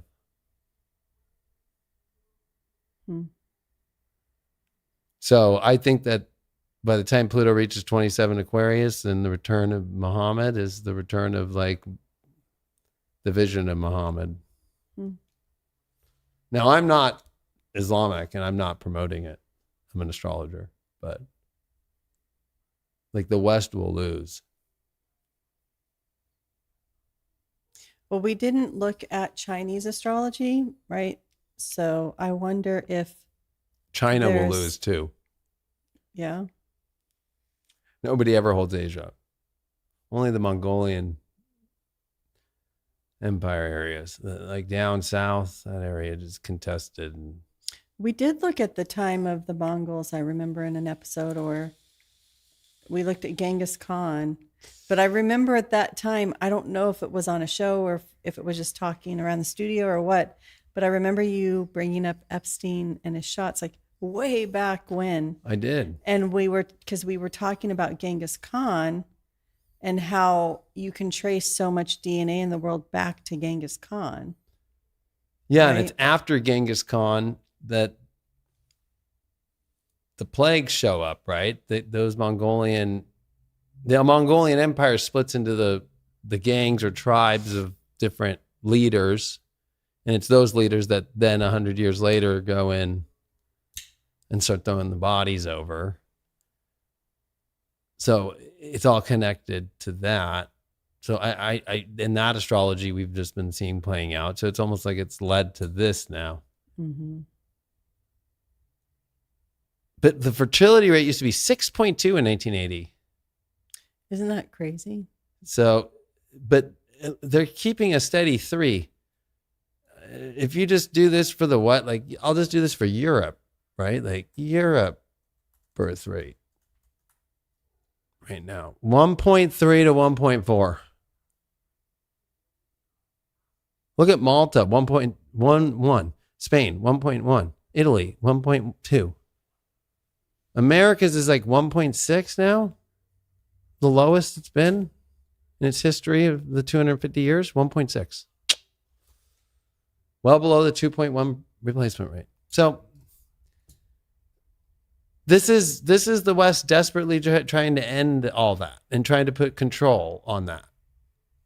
Trying to put control on the Middle East and Islam itself. But if we were so concerned about it, we are very concerned about it. I mean, can tell you that's see the why great we secret. are. Yeah, I can say.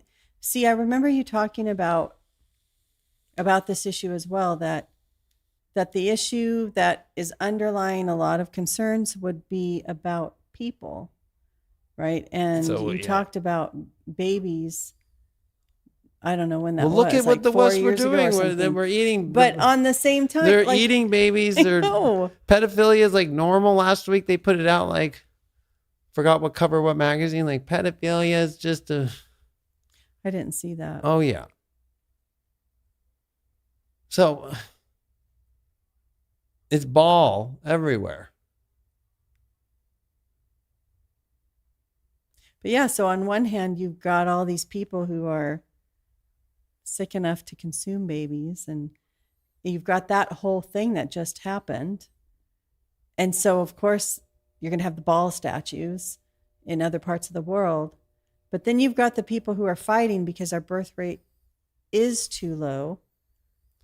Yeah, but that's So but do they really care? Do they really want us to increase our population? Because the way we're headed, we are going to be ending all of the populations pretty soon. right. Huh. So in the Quran, it talks about the creation of human beings come from a drop of semen, which was later turned into a clot, then a lump of flesh, which develops into a child. Right? And then it discusses the child's resemblance to parents, suggesting that if a man's discharge white comes first, the child resembles him. And if the women's discharge yellow comes first, the child resembles her. The search results the marriage of Aisha, which was the young girl that Muhammad married, right?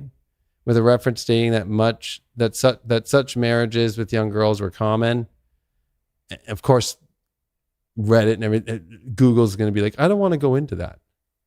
But look at this goes into the human embryo and the Holy Quran and the idea of the sperm with a Y that fertilizes it, and then male sperm, and if a sperm is bearing X, fertilizes, right, for female.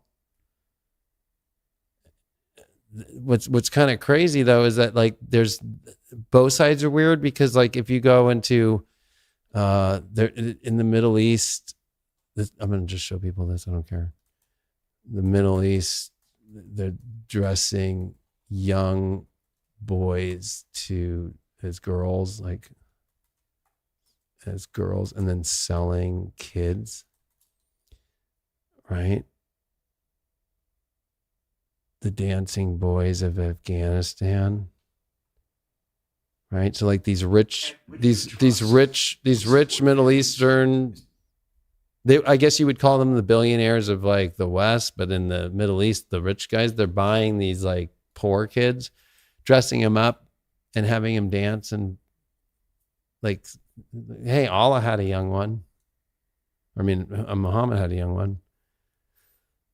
The other thing too is in Islamic law, like you're allowed to marry a young girl and do what you want with her.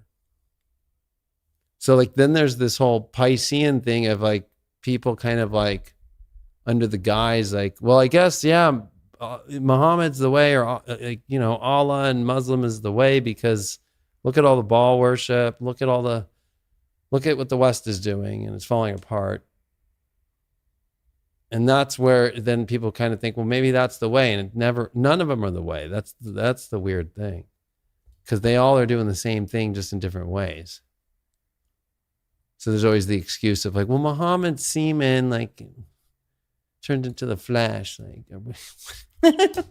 it's so fucking weird. But, I mean, it's interesting that, I mean, if you're going to have a religious movement that survives, it's like if you're going to have a state that survives, you have to make sure people are getting married and acquiring brides, and they're the right people. And I mean, think about how many kings we've looked at that also got married at like 7, 8, 9. But not always, like they weren't living together yet. But, you know, it's important. It was just thought to be a way to acquire your lineage, to ensure it, you know? Well, who would have ever believed, like back in 2011, during the Arab Spring, it's like that it would turn into what it is today of, you know, so many people like Free Palestine, all that stuff, right? But then like forgetting the women's rights issues that happen in the Middle East and with that religion, or what's happening to these young girls and young boys. That's really creepy too. It's happening everywhere. That in all the religious circles, it's happening. That's like the number one place, you know, there's trauma. Like, oh, you were really religious and you were an altar boy and you were that. And there's a higher probability of trauma than not, right? So same thing. We don't get to hear it from the Middle East, but we know it's happening all the time and it's normalized there. And that's really where, is there the secret that maybe some of these countries like Saudi Arabia, who have the area of where Muhammad was, are acting Sunni, but really underneath Shiite? That the whole Iran, because remember, one of the biggest things in the Quran is, the thing that always gets me is, it's okay to lie to non-Muslims. Islam generally and strongly condemns lying as a major sin for all people. The concept of, yeah, but it's okay. General prohibition of lying. Okay, lying is a major sin. But there is a part where the permission of taqiyya emerged in a historical context where early Muslims faced severe persecution and torture for their faith, preserving lives. Islamic scholarship largely defines the taqiyya as an allowance to conceal one's belief or forego ordinary religious duties when under an imminent threat of death or severe injury. That's what any of them could say right now. And so it is a concession based on the Islamic principle that preserving human life is a fundamental priority. It's not a general license to lie, but if it's for this, you know, okay, Islamic scholars emphasize that it is an exception for extraordinary circumstances and not a general permission to lie for personal gain, to deceive non-Muslims in everyday interactions, or to spread Islam. Lying is not permissible in situations where rightful obligation is due. This is not correct. There is the real fucking, that's what they're teaching. Right? Islam doctrines on deception. the original version of it and what people practice is to hide your faith. And look at this goes into right in those fitna wars. And this is ironic because fitna goes back to the 1054 part 2. That was the end of the fitna energy. That was like that Shiite and the Sunni starting to come in. That happened. But I think that this is where we have to realize that Saturn, Neptune, there is kind of a great lie. It was all in Pisces. Now it's in Aries. And it's the great lie that's like, you think these people are these people when they're not. And you think those people are those people. Like, who's not to say that Iran, the Ayatollah was just a puppet? Yeah. But I think the main message here is Neptune and Aries is always a schism. And I think it's so funny. The last big one was the schism, of course, of, Henry VIII and the Church of England breaking away. So that's a big one. But I think the bigger one is the Great Schism of the East-West of 1054. And we're at like those two events happening at the same time now. So it's bigger than we feel like. It's almost like this Great Schism of the actual East and West. And Middle East being like, we can dominate and control the East or the West because Iran is funneling the oil to China and they need it.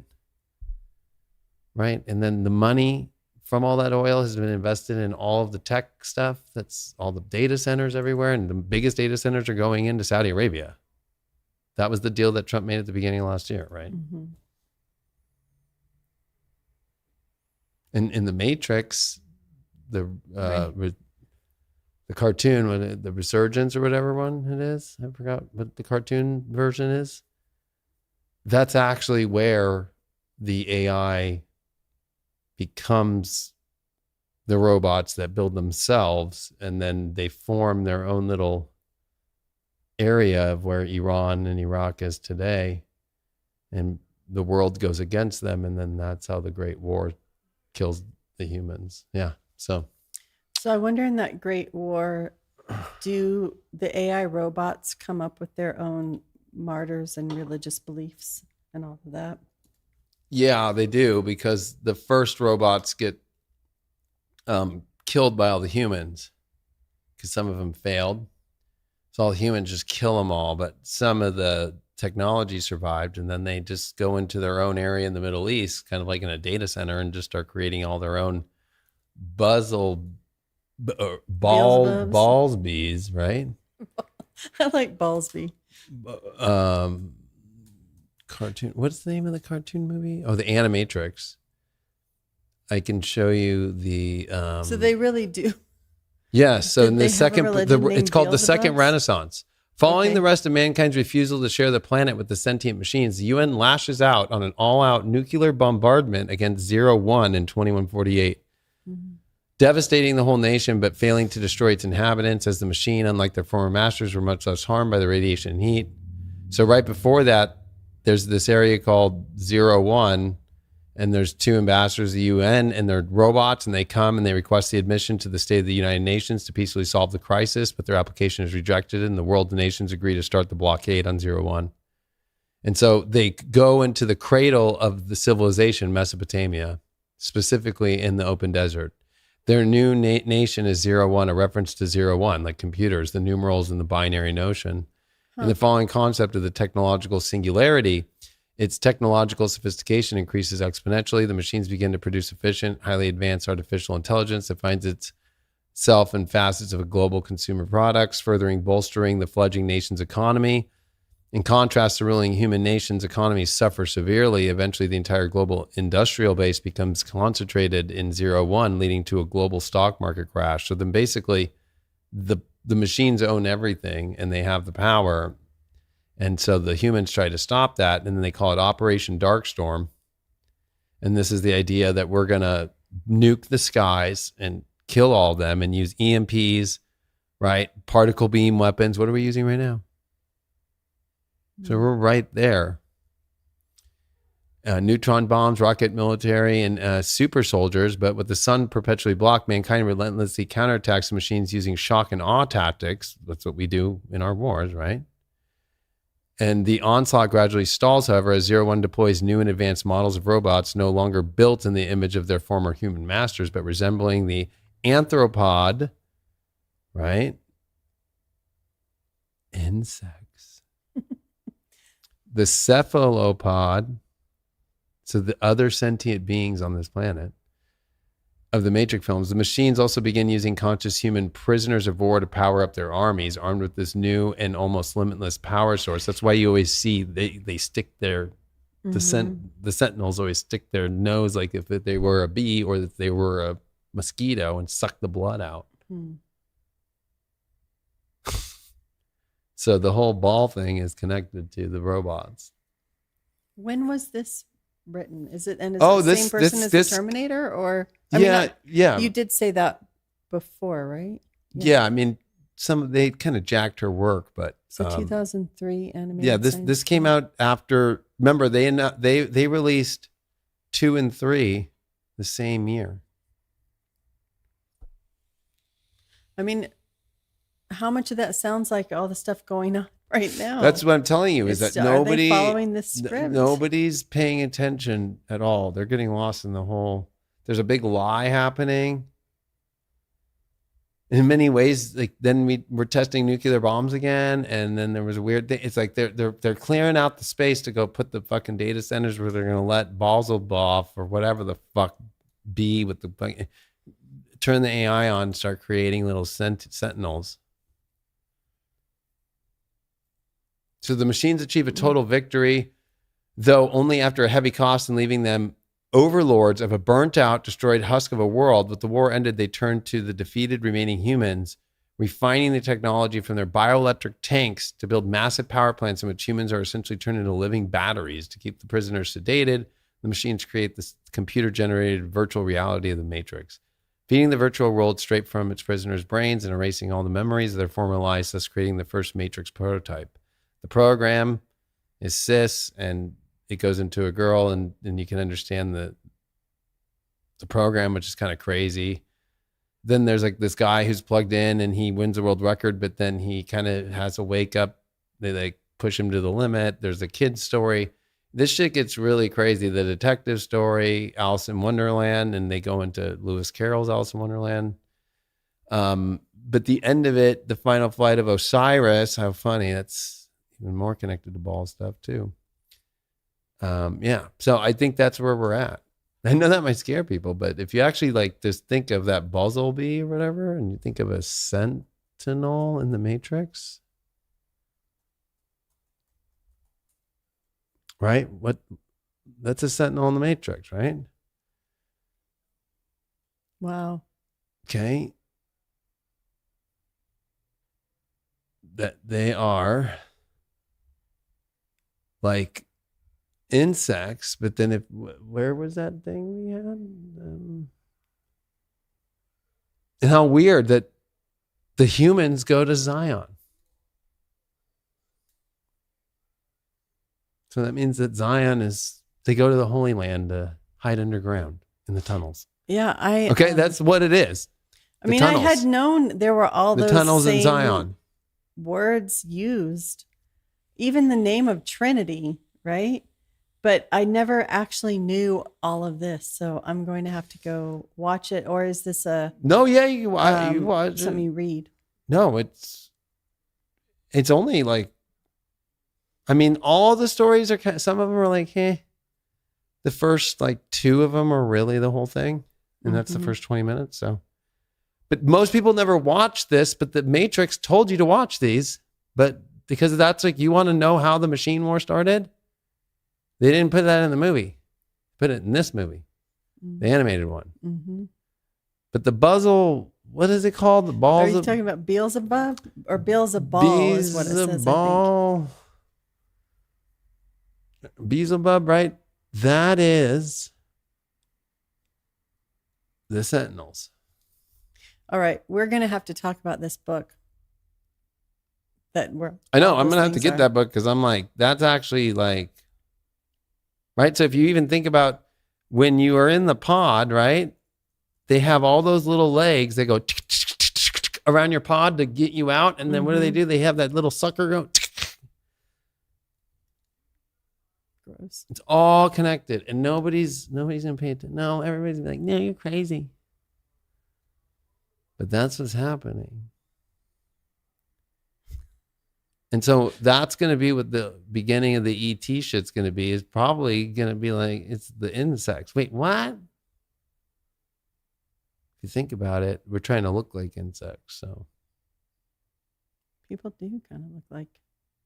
No, watch. Like when you look at a fighter pilot helmet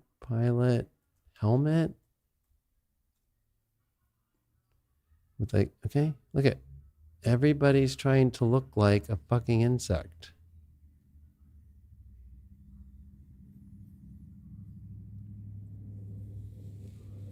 Well, if you look, or even knights of medieval times look like ants. Yeah, with their little armored bodies. Correct.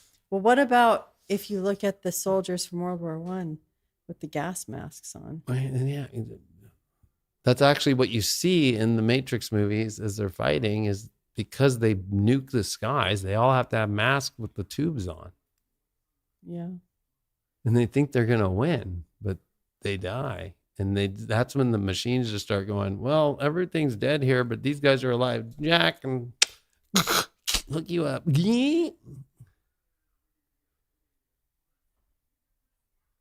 But that's what's really...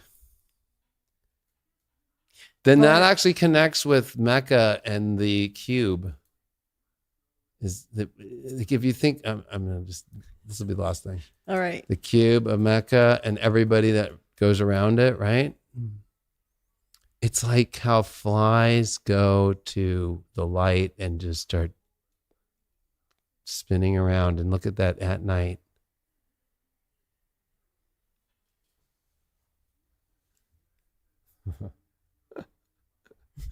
Oh shit. All the people stuck in religion actually do end up in the fucking insect world and get sucked into it.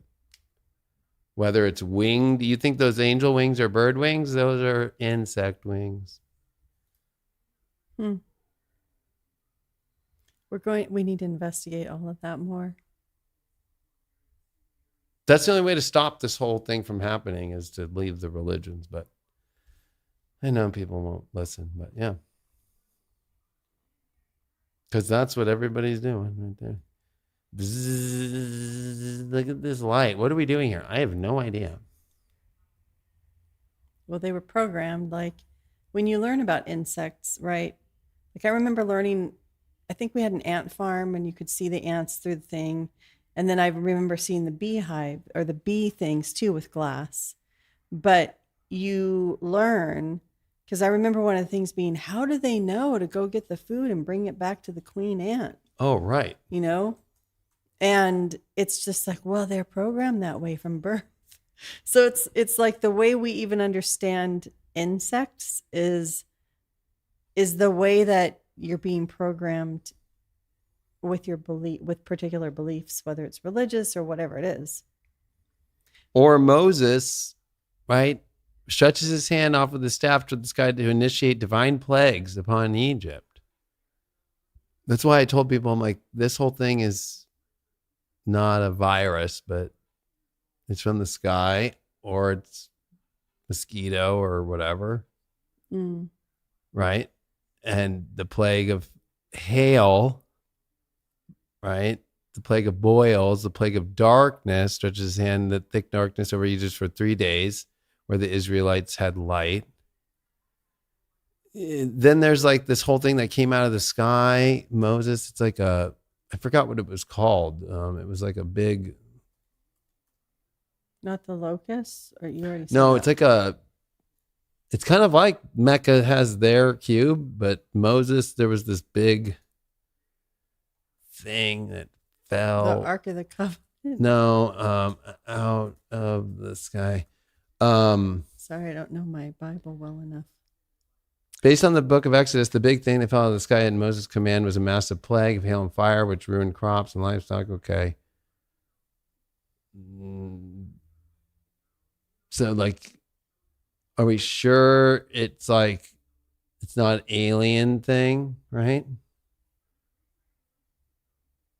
Because all these big plagues connect, and then the Nile to the blood plague one, like the invasion of the frog, like this shit gets fucking like creepy, and we've entered that creepy zone.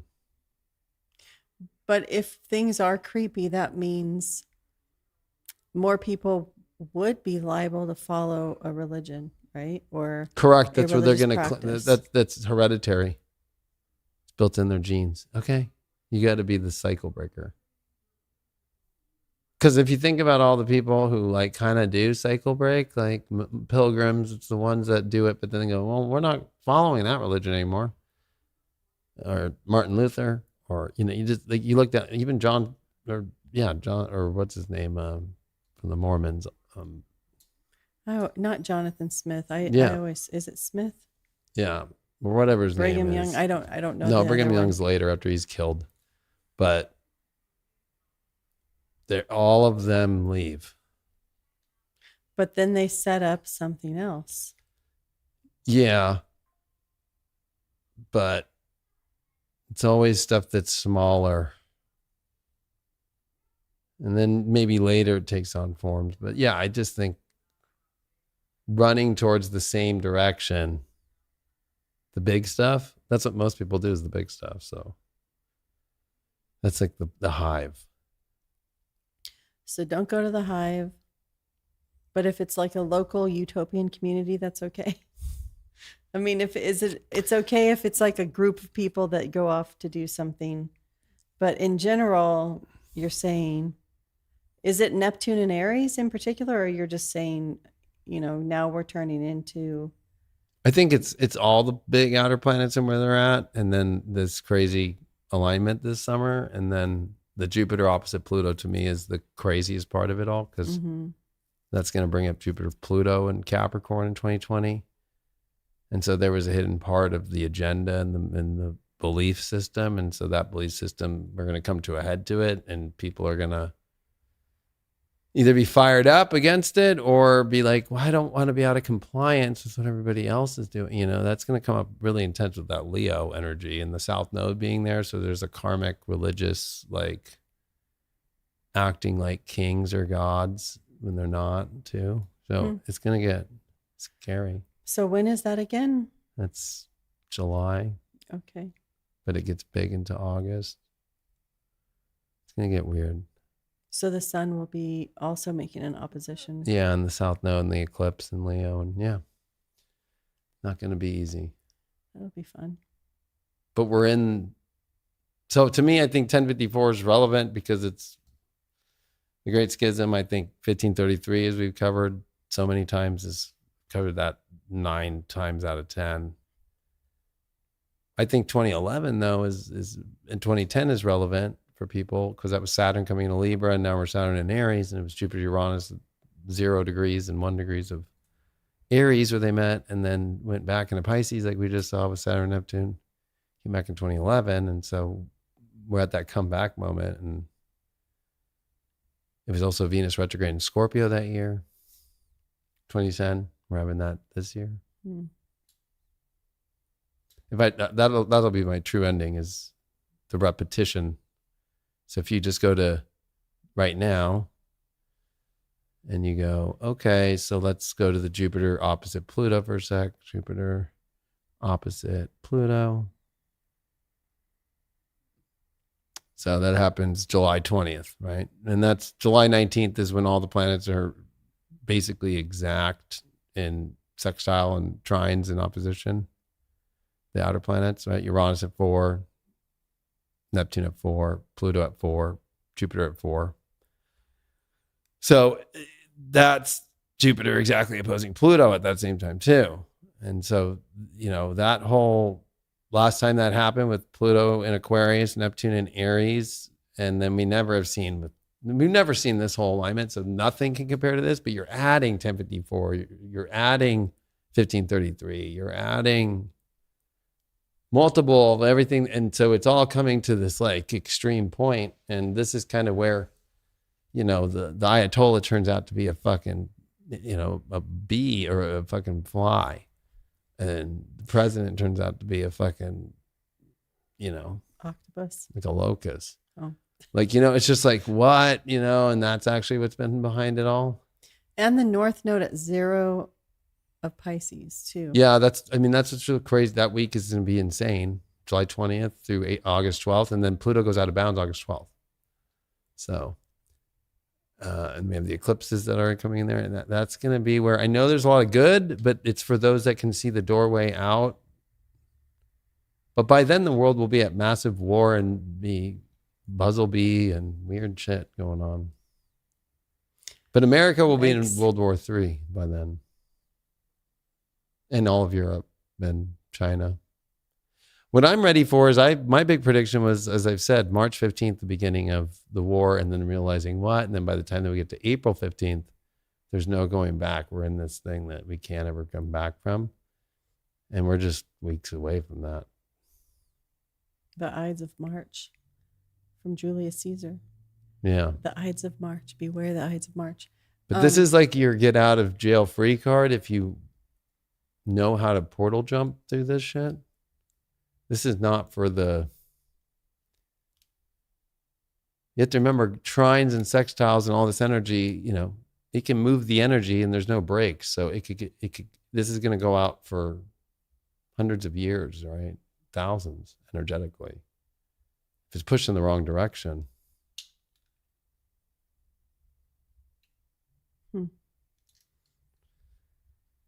And I don't know if there's enough time for people to ditch religion. I don't.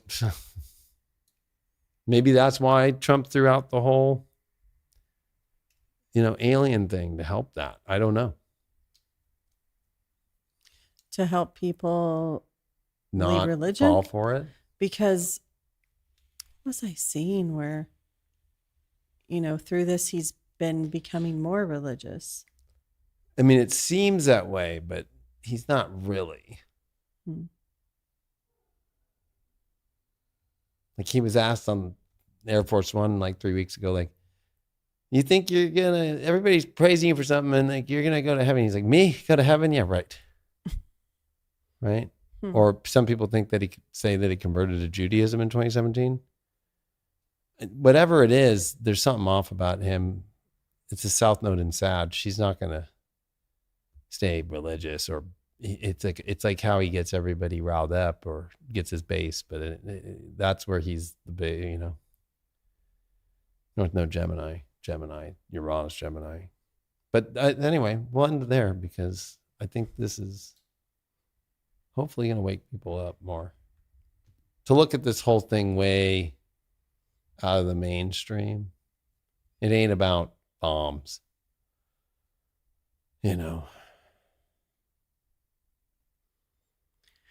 So if somebody's out there in July and summertime and you come across a new religious movement, don't join it. Don't hang out. No, because this is where I think it's important to understand the human design, the cross of the sleeping phoenix coming in 2027, that it's about independence and knowing how to survive on your own for the next 400 years. So anything that's a system is a no. Systems we create independently that are extremely local, that's all it will be. It has to be like extremely local. Just friend groups or neighbor groups or just whatever. Just like, that's it. Don't be building more crazier. And then we all come together with our unique circles and then leave separate.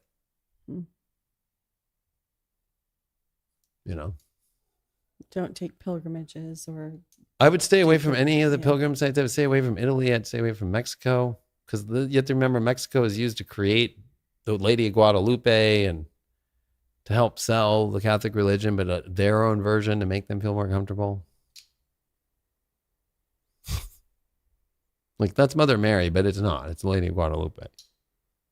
That's what sells all the Mexicans for the last 500 years. Well, I mean, if that comes up too, I think what people would need to look out for is, are they taking some kind of familiar story that you already believe in, or something central to the way you think about your life or how you organize things? Are they going to take that and like slowly add it to another belief, or add some other belief to that and say, oh, well, you know why you have that? Because Baal's connected to it, or Beelzebub, or whatever it is. Well, I mean, I think they're going to try and use like angels, but they're really insects. You think about the idea of like an angel, like, and you think about the original versions of them being demons. Like, that's what I saw on mushrooms. And I didn't know why am I watching these winged devils and fucking angels work together? And that's why I cut religion off in 2004. That God told me, you have to get through these beings that are acting like they work for me, but I don't know who they are. They're not. There's only one God, and there is no name to that God. There is no anybody who's saying all these things. They're all part of the lie. And then you have to break through all that to get back home, because this place is just like a corporation. Everybody's wanting their cut. Not work together, right? Like, they look like they're good, but really we're all in the Epstein files, right? Like, that's how they work. Even the angels and the devils. So they are insects, literally, though. Like, it's not like a raccoon comes up to you and bites you.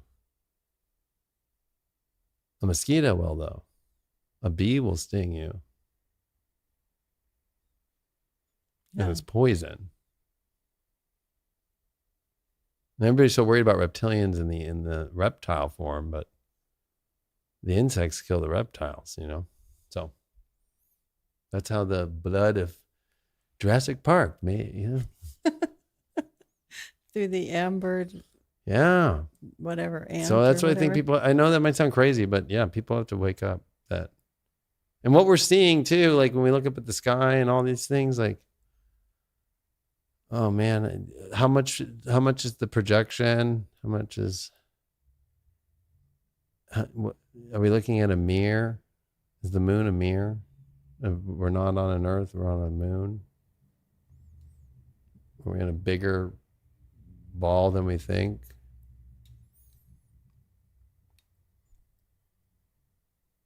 Yeah, we don't know. So I'm prepared for this time. I just don't know if a lot of people out there are. That's the hardest thing to cut. It's worse, harder than drugs. What is the religion? Is to like cut religion, yeah. For years, I would just be like, "Oh wait, Jesus! I just pray to God. I don't have to pray to Jesus." And I got more closer to God by that than. So for me, it was like, wow, it's kind of weird. Because you're trained that way, Yeah. But when I connect to just divine God, with no names, no identification of like a person, or that's how you know it's not right. Everything's connected to a person. Right. And then they write in the scriptures, like every scripture and all these scribes and in the image of man. Well, I would say that too if I wanted everybody to fucking worship me. Interesting that they emphasize image of man. Right. Not insect. Anyway. So, well, like even the Quran, like the woman's fluid is yellow. The man's is milky white. Like, it's like, that's the egg. If you go into John D and understanding the egg and the planets and all that shit. It's a whole other story though. The yolk is the feminine. It's all these, it's so funny. All these females love to eat egg whites. On that note. On that note, bye-bye. We'll see you in the next one. Bye.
Misery